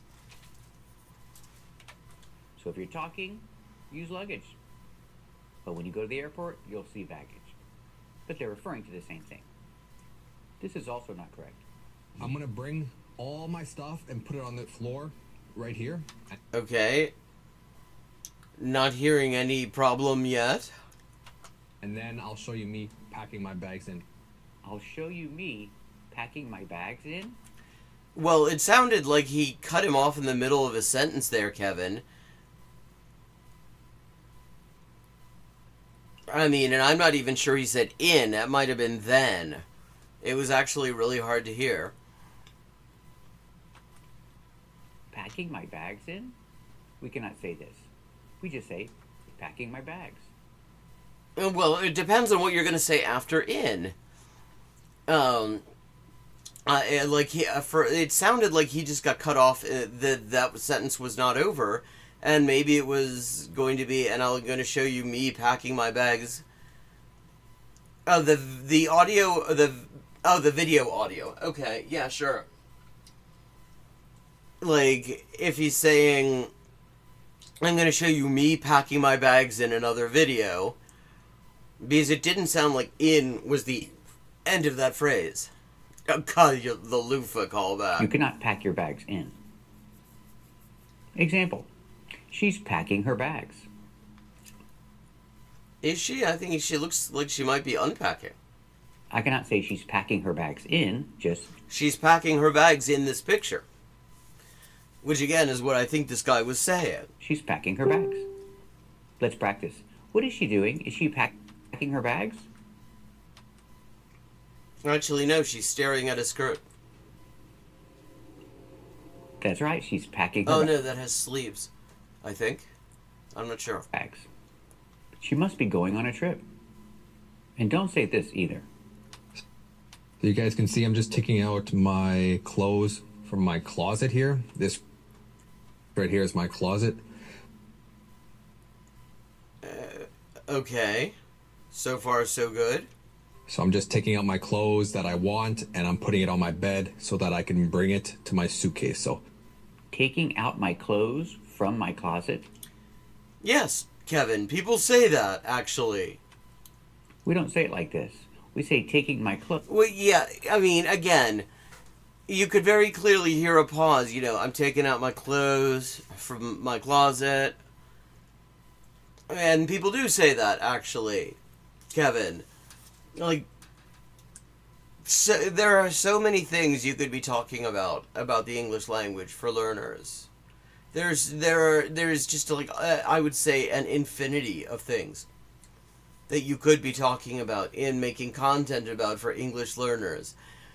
It is like an art form to so reliably find the most boring things to talk about. Clothes out of my closet. He's taking his clothes out of his closet.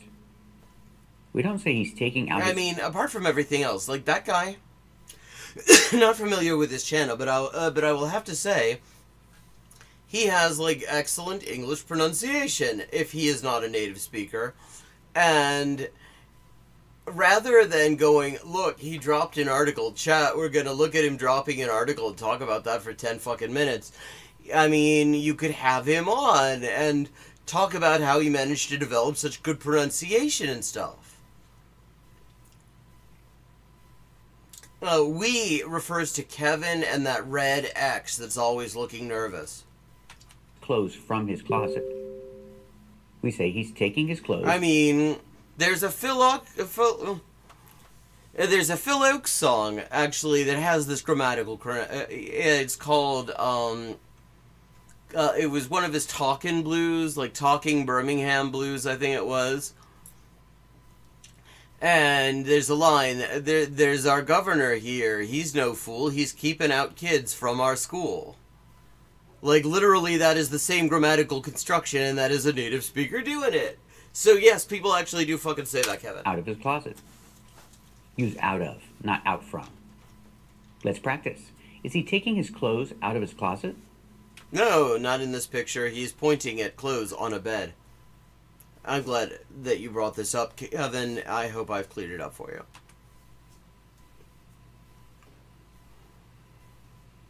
That's right, he's taking his clothes out of his closet. So we have these confusing prepositions. Out of or out from. Sometimes we say out of and sometimes we say out from.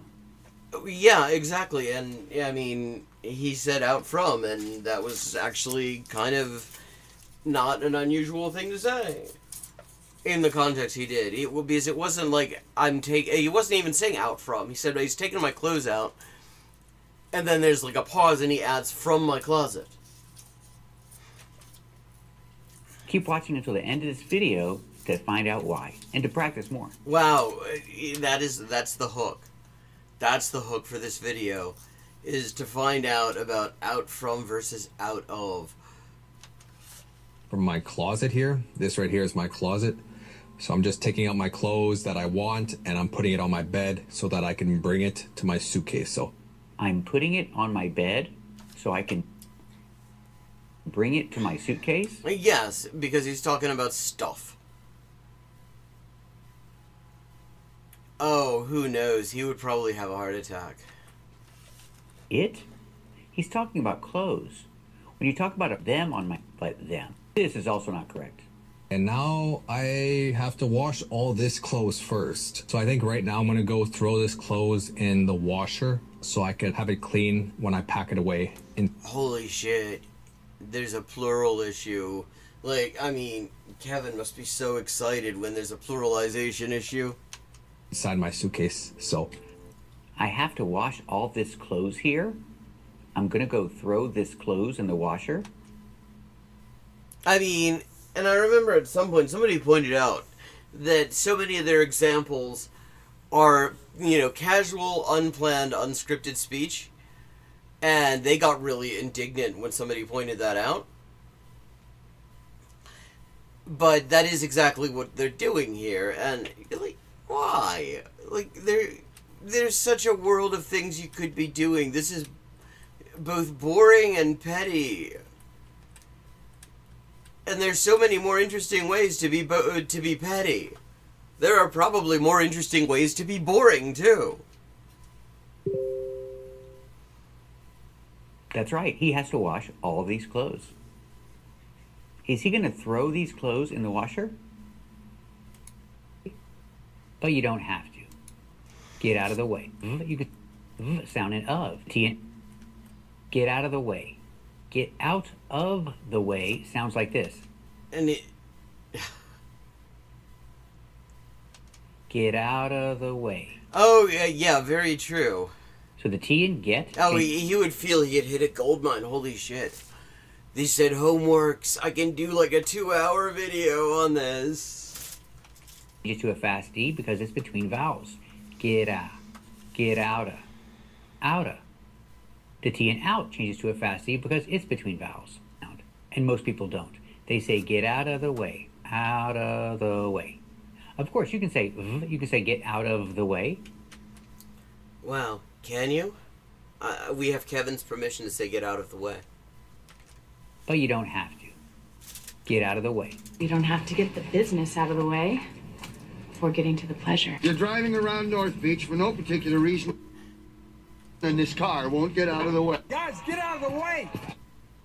Like, wow, yeah, so this makes it so much better. Like, I mean, I just do not understand how anyone could make these videos. I mean, just the more I watch him, it's like, why would you do this to yourself? It is so fucking boring. Get out of the way. Not out from the way, but out of. Pronunciation, get out of the way. She needs to get out of the way. Let's practice. Does she need to get out of the way? Probably, but maybe the car should just stop. That's right. She needs to get out of the way. Example. Did Kevin just solve the trolley problem? He needs to take the turkey out of the refrigerator. Not out from the refrigerator, but out of. Pronunciation. Take it out of. Pronunciation. He needs to take the turkey out of the refrigerator. And you don't hear the v. I mean, and now, like, the more he gets into the explaining the outa, the more he sounds like a fucking cop, actually. He's like, take that turkey out of the refrigerator, sir. Ways. You can say, take it out of the refrigerator or take it out of the refrigerator. People say it both ways. Now let's talk about out from. Can you ever say out from? Yes, you can. We use out from with out from behind and out from under. No, and out from behind. Roll out from under that rock you're hiding under, and I'll drive this truck up. Way to get our money and get out from under the thumb of Crimson Dawn at the same time. And then these guys, they came out from behind the houses and they started shooting everyone. Okay, let's see. What else we got?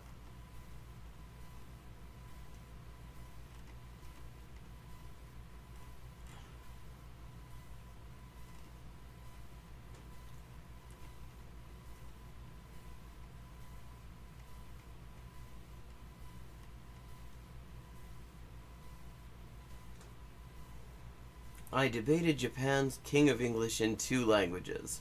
Okay, that sounds like it could Hey be guys, interesting. today I have a really cool guest on with me, Atsu. How's it?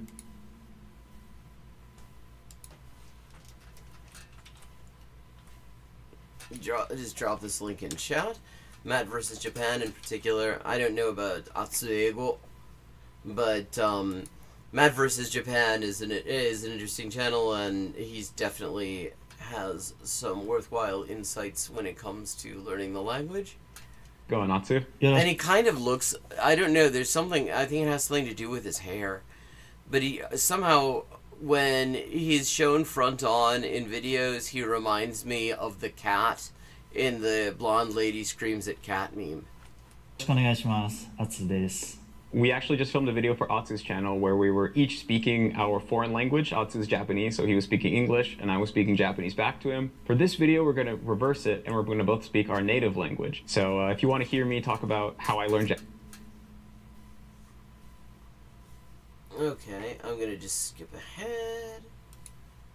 読むだけでこれぐらいの量読むだけでインストールできたらめちゃくちゃ効率がいいじゃんって思ったので、I see. そうだからその take っていうのも入ってるんだけど他にもいっぱいあるの Miss the boat とか you know that ship has sailed とかなんかいっぱい向こうにいる That ship has sailed right out the barn door.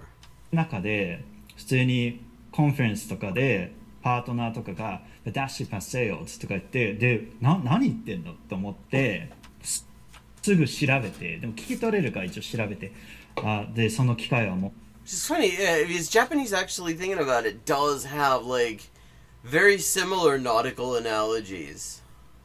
もうないよとかねとかそういうのがあったからまずその自分がもしこうだったらよかったなっていう昔あったらよかったなっていうのを今作ろうとしてるっていうのが一つあって、I mean, that, I think a lot of the best language learning content and materials come from that exact thing. People who did not have the thing that they needed when they were getting there at the first place, picking, trying to fill in the gap that they found when they needed something. で、それはまず自分の単語帳の話で、もうちょっとジェネラルになんで単語帳っていうのが自分はいいかって思うっていうと、これはもちろん、to each their own なんつうの、こう人による部分があると思うんだけど、自分の英語学習に対するアプローチってマットと少し違うのね。で、マットの日本語学習のアプローチっていうのは、なんだろう、インダクティブなの。Okay, interesting. Now I'm curious where he's going with this. インダクティブって日本語でなんていうかわかんないんだけど、そのいわゆるリアルライフから取ってくる、そういうアプローチじゃん。リアルライフからのアプローチ。I mean, インダクティブで日本語で、そう言っていいだろう。もう。だけど、自分の英語学習のアプローチって、その、2way だとは思うんだけど、英語学習どっちも大事だと思うんだけど、スタート地点はロジックとか理論なの。で、language っていうのは、その言語っていうのは。I mean, the thing is, he's like throwing in tons of English in this, and that is actually a totally natural way of speaking Japanese. アプローチ、ロジック、インダクティブ。生き物だから、いわゆるロジックで説明しきれない部分もたくさんあるし、理論が全てじゃない部分もあるんだけど、ゼロからまずは自分の伝えたいことを伝えられるようになるためには、Interesting. ロジック whenマジック。マジックじゃなくマジック。ロジック、なんかロジックみたいな看護みたいなもんですよね。その発音ですね。ロジック。一番早い、一番最小限の量でそこに行くには理論っていうかそれロジックでやる方がすごい早いと思ったの、自分は。だから言ってしまえばコミュニケーションってさ、文章じゃん。コミュニケーションってさ、文章じゃん。Communication. I mean, I would say it's actually breaks down smaller than sentences because you've got units within sentences is made up of sentences that are already communicative. It's a sentence でしょ。で、このセンテンスって何でできてるのって言ったら、ルールに従って単語が並んでるじゃん。で、ルールっていうのはグラマー、そう文法だから、文法を勉強しちゃって単語さえ分かれば自然じゃなかったとしてもコミュニケーションは取れるの。だから I mean, potentially, I mean, it really depends on just how far off you are from the way that these things go together in your target language. I mean, I saw an example like Kaname Naito-san had a video and he decided to just do the thing where you just kind of take the words out of the dictionary for some like very common phrase. And to just illustrate this point, so you take Japanese words out of the dictionary and like, oh, it was I am feeling good. And so the result he came from, just out of the dictionary was something like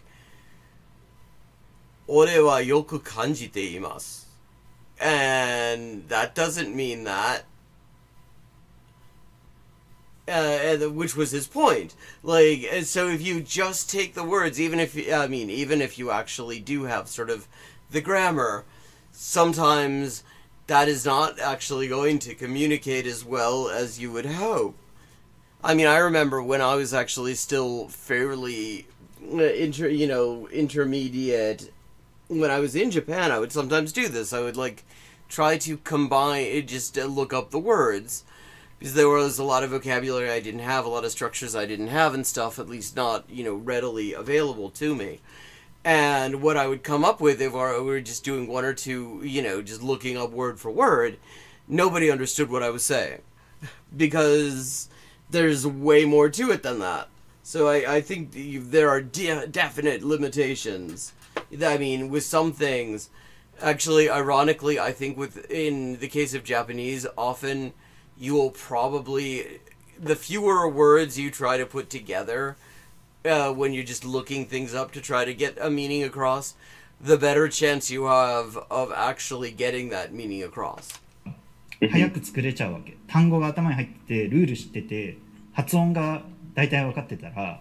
Like, I mean, I would say, like, if you were in that sort of a situation, you don't know any Japanese, you have to get something across to a Japanese speaker who doesn't really know any English, and all you've got is like a dictionary or something like that, I would just sort of start with the main noun of the thing, and intuitively that might actually get you more than trying to put together a sentence.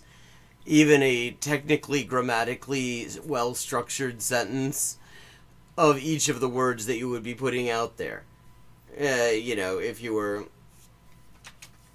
バババババババって単語並べてボーンって投げればちょっと不自然だけど分かるっていう状態を作れるわけね。で、Yeah, that makes sense.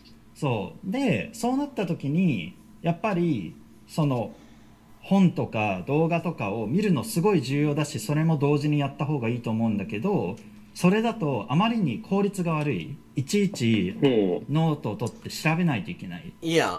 Yeah, I mean, anything that gets in the way of the flow can actually do a lot more damage than good. I だから find. でそれができるフェーズっていうのはある程度基礎があってからだと思うよね。ある程度なんか7割。I mean, in fact, I would say, like, where I actually, when I really start looking things up, is actually way later on in the process, when I'm already at a very high level of fluency in a language, and I'm, like, reading books and stuff like that, and I find, oh, okay, have a good rest of your day, Badger. Good to see you as always. And, you find unusual ways of saying a word. You have a pretty good idea what it is from the context and something like that. And, like, if it's Japanese, like, you know what the kanji mean. So between the meanings of the individual kanji and the context, you can kind of work it out. But in terms of, like, enriching your speech or whatever, you might want, looking it up actually helps give you some ideas, in a Japanese dictionary, I'm saying. For example, gives you a level of nuance you might not necessarily have had. Oh yeah, I mean, I would say using a dictionary, knowing how, is a skill in and of itself. Like, as a translator, I mean, critical engagement with dictionaries is one of the key skills that I have to deal with every single day when I'm translating. Because you have to know, like, what this dictionary, what its focus is on. You have to understand, like, how much context is it providing, and all sorts of stuff like that. I mean, using a dictionary effectively is a major skill. 6割分かる状態で4割抜けていくところを拾っていくみたいな、そういう感覚がある。そうだけど最初0から60まで持っていくときは理論ベースでやった方がスピードが速いと思ってるの。そうだから俺はスピードを、実現するためには単語帳みたいなよく使うっていうふうにこう誰かが厳選した。I mean, to me, the utility of this is not specifically what he's describing, but actually, if you have that sort of awareness of certain common phrases and things like that, that can just make it easier for you to comprehend and, increase the number of situations in which you encounter input that is at least somewhat comprehensible. And from that, it will probably speed up your ability to engage with that input. Oh, yeah. Yeah, exactly. I mean, the Kaname Naito video, he had one like that. He looked up one of his other examples of it. It was like, this is delicious.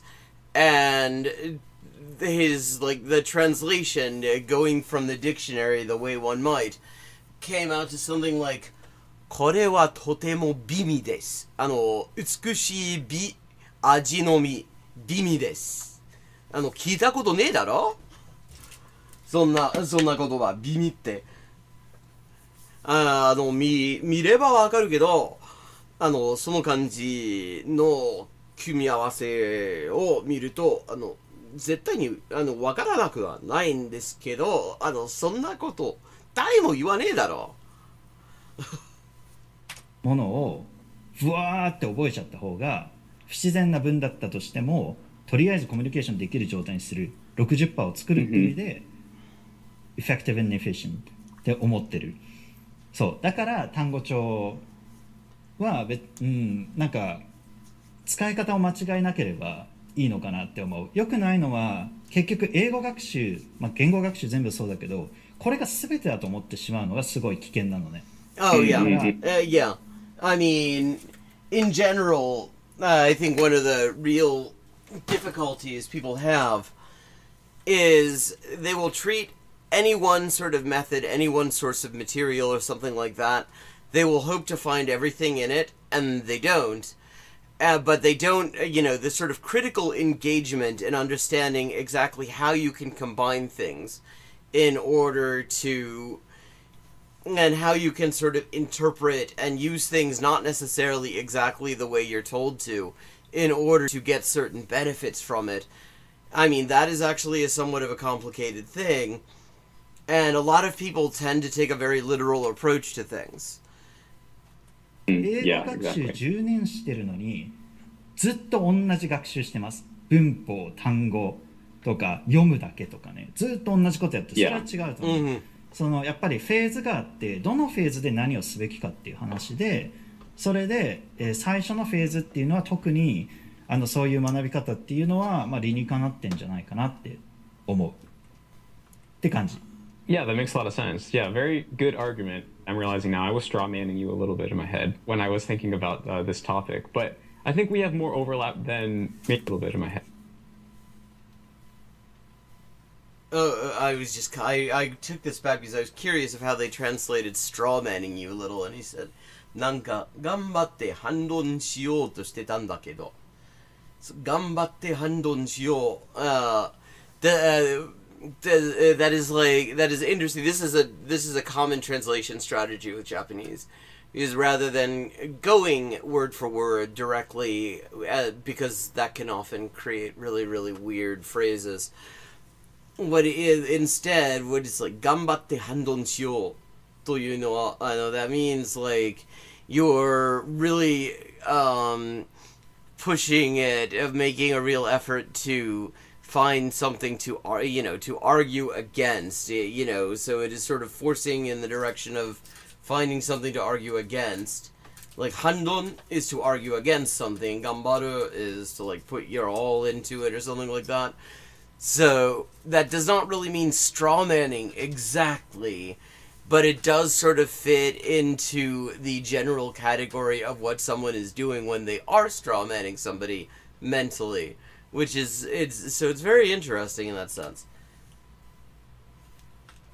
Yeah, that makes a lot of sense. Yeah, very good argument. I'm realizing now I was strawmanning you a little bit in my head when I was thinking about this topic. But I think we have more overlap than maybe you realize, because I actually also recommend people to do some traditional study right off the bat. Because, yeah, if you just try to jump into the deep end, like you just say, hey, I'm just going to go and watch... Like if a Japanese person was like, I'm just going to go watch an American movie knowing nothing about English. I mean, there's going to be very little that you're necessarily going to get out of that, except you might get some, it might help you get used to the sound of it, but beyond that... Pick it up on the fly, of course, that would be really inefficient. So I also recommend, just memorize the most common 2,000 words and read through a grammar guide and like learn the basics. I think the difference is that, like I talked about on your channel, my method is geared towards understanding first and then speaking later. And that changes a lot of things. Yeah, which, I mean, is kind of the natural order of things as well. I mean, we comprehend before we're able to actually produce. And often it is generally the case that we will comprehend more than we are able to produce. Because producing requires a much sort of faster, more active process. of sort of selecting things and bringing them together, which is just a more complicated thing than having the finished thing presented to you and engaging with that. Compared to if you're trying to learn how to speak and understand at the same time from the beginning. So I can see that if you were concerned with trying to build up a basic level of communication ability as soon as possible from the beginning, then it would make sense to kind of focus a little bit more on those logical elements of just like memorizing the formulas so that you can still, even if it's a little bit broken, communicate in some form. So I can see, yeah, that makes more sense. But then on my method, because we're focusing on comprehension first, there's a lot of the logic that you don't really need. You know, there's the level of logic you need to produce is higher than the level of logic you need just to understand. I don't know if it's a matter of logic so much as it is, I mean, there's an aspect of speed that comes into it. There's an aspect of, I mean, yeah, familiarity with the structure, certainly, that you're working with. But I think fundamentally it is like the same, you know, you're dealing with the same structure one way or another, but the difference is, you know, between dealing with the whole thing presented to you and all you have to do is make sense out of it versus starting from nothing and then putting that thing together. Basic thing. 本当にそう思う? Yeah, I think so. Well, I can give you an example. So in Japanese, there's what we call the te form. I don't know how much you know about like Nihongo gakushu stuff. But so like for example, you have yomu and then yonde. And yonde is the te form. That was a bad example or like yeah, it is because that is one of the te forms that isn't actually a te form. Or like yaru, yatte.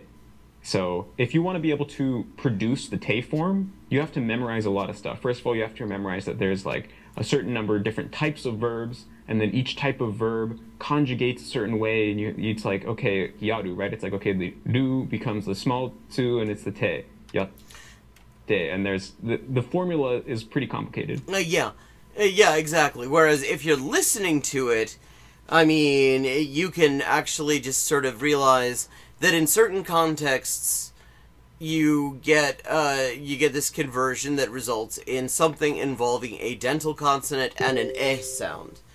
Yonde, yatte, koete, chigatte. And you get used to that sound pattern and the fact that it varies a little bit. And you've kind of got you've got comprehension, at least to a certain extent. Whereas if you just want to understand, you just have to know, okay, there's something called the te form. It kind of looks like this. It either is te or de, and that's it. You don't have to memorize the different types of verbs, the formula, or anything. Yeah. How do you know that it's a te? Yeah, I mean, you guess, but 当ててみるだけだよ。直感だよ。直感ってやつですね。We just talked about. 言語って直感。There must be like all different sorts of te, maybe? I don't know. Yeah, but I mean, you don't have to tell with 100% accuracy, but I mean... I mean, for these purposes, you just have to sort of tolerably comprehend the thing that you've been presented with. It ends in either te or de, then it's like pretty good. Yeah, plus, I mean, with this particular example, you have other things. Like, because something happens with the intonation a little bit when it is this form. There's often a pause in, you know, sometimes a very short one, but there's pretty much always a pause, unless of course you have like a compound like してもらう, してくれる, してやる, or something like that. Then, you know, then it kind of comes together as one thing. But when you have the te form on its own, there will be a pause. That will often be the place where people, you know, aizuchi, you know, この冷蔵庫のドアを開けて、はいはい、そうだね。このソーセージを出して、はい、わかりました。You know, and so there are other things that you pick up, and you notice you have, So you have the pause, you have that sort of increasing intonation a little bit. You have, and so there are lots of things that you can use that can kind of create that, whereas, less so when you have, like, these compound forms, like, shitekureru, which is actually, like, pronounced almost like it's just one word. Pretty good shot. And then, for example, like when you're speaking Japanese, you don't know the logic behind how to conjugate into the te form, right? You just know it intuitively. And I'm the same way. I forgot the rule a long time ago. I just know it intuitively. So the goal in my method is you do learn some of the logical stuff in order to help speed up the process of learning to understand. And this is what Krashen would call the monitor. Understand, you build up the intuition that allows you to speak intuitively without having to think about it. なるほど。じゃあなんかどちらかというと頑張ってこう感覚を磨いてから後でその感覚をそのロジックでコンファメーションするみたいな。ロジックでコンファメーションする。なんてこれが日本語だ。のセンスは合ってたんだみたいな言ってることわかるかな。 Well, I think when you're building up your comprehension, you always have a confirmation about whether you're on the right track or not, based on whether your interpretation makes sense. I mean, and this is one of the things where, like, for example, having bilingual subs can be very helpful. Because, like, you can read, say if you're an English speaker trying to learn Japanese and you have a certain level, so you like read a fair number of standard kanji, so you read this, 自分の理解が合ってるかは自分の解釈がその場にフィットしているかを考えて確かめることができる。And so you come up with your understanding of what that means, and then you go back and you listen to what he's saying, and it's like either it makes sense or it doesn't make sense, and you have a way to match those things up. You know, like if you're listening to a conversation between two people and one of them says something that makes absolutely no sense and the other person reacts normally, then you probably misunderstood what they were saying, you know? I mean, either that or this is just a thing that they do. I occasionally like to come up with I like to engage in absurdism. And so you have this confirmation of whether you're on the right track or not. So I think just by getting lots of that's how we learn as infants, right? We get lots of input, and then we're trying to match up the situation to what we heard, and then basically figure out the patterns. Yeah. 実際話すのは結構大事だよね。そういうコンファメーションを得るっていう意味では。I think so for certain things, but for a lot of things, you can get the confirmation just based on whether you understand or not. I mean, and there's also a certain amount of repeated exposure. You will certainly, like, for example, like, let's take a phrase you hear a lot in Japanese. You have, like, お願いします.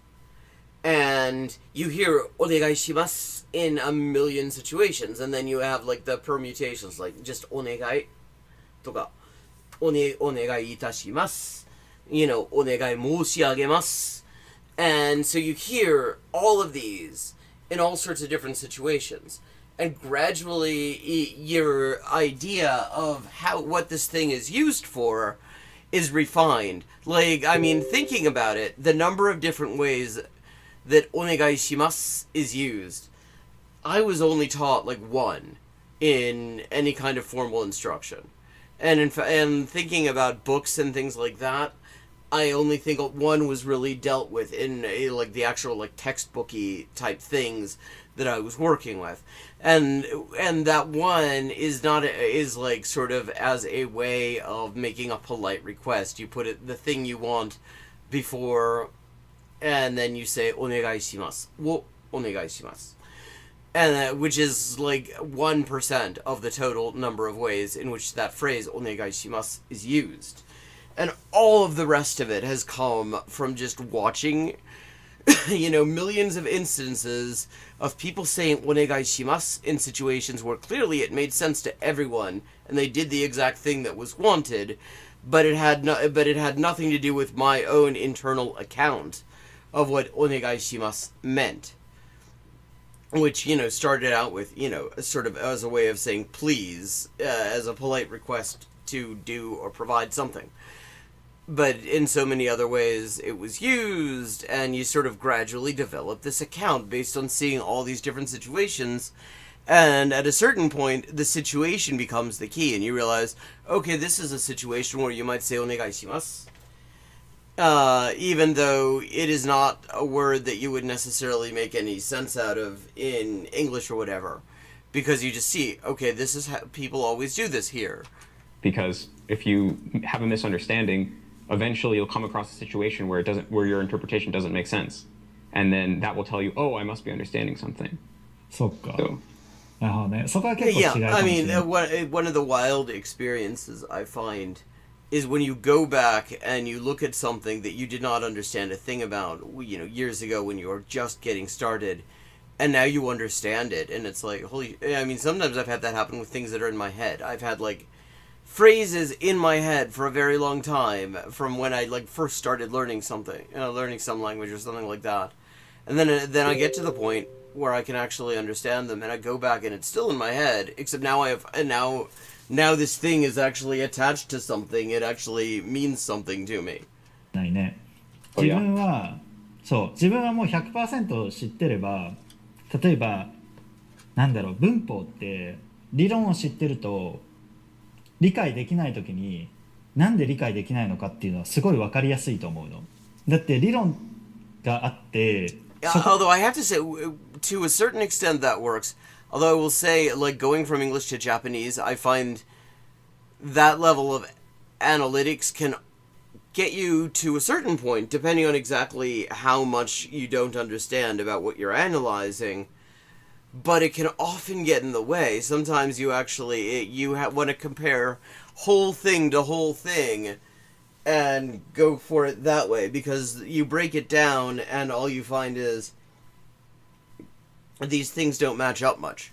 ここからのズレなわけじゃん。理解できないのって。Yeah. だからどうズレてんだろうっていうのが調べればわかるけど、なんかこう理論がないとファファファファファってなってて、なんか違った、なんでだろう、なんかわかんなかった、なんでだろうぐらいで終わっちゃう。その後の分析がしにくいっていうのが個人的にはあんまり好きじゃないの。Yeah. だから。And I'm just noticing the time. It is time to wrap up. Thank you to everyone who joined in. I hope you enjoyed the stream. And if you enjoyed the stream, I always appreciate support for the stream from those who can do it and want to. And there are two ways you can do that. I'm going to just drop those links in chat once my mouse cooperates with me.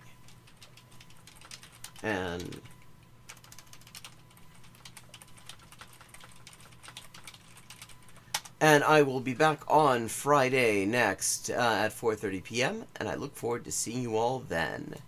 Let me just move myself back to where I started out today so that I don't forget to do that in between.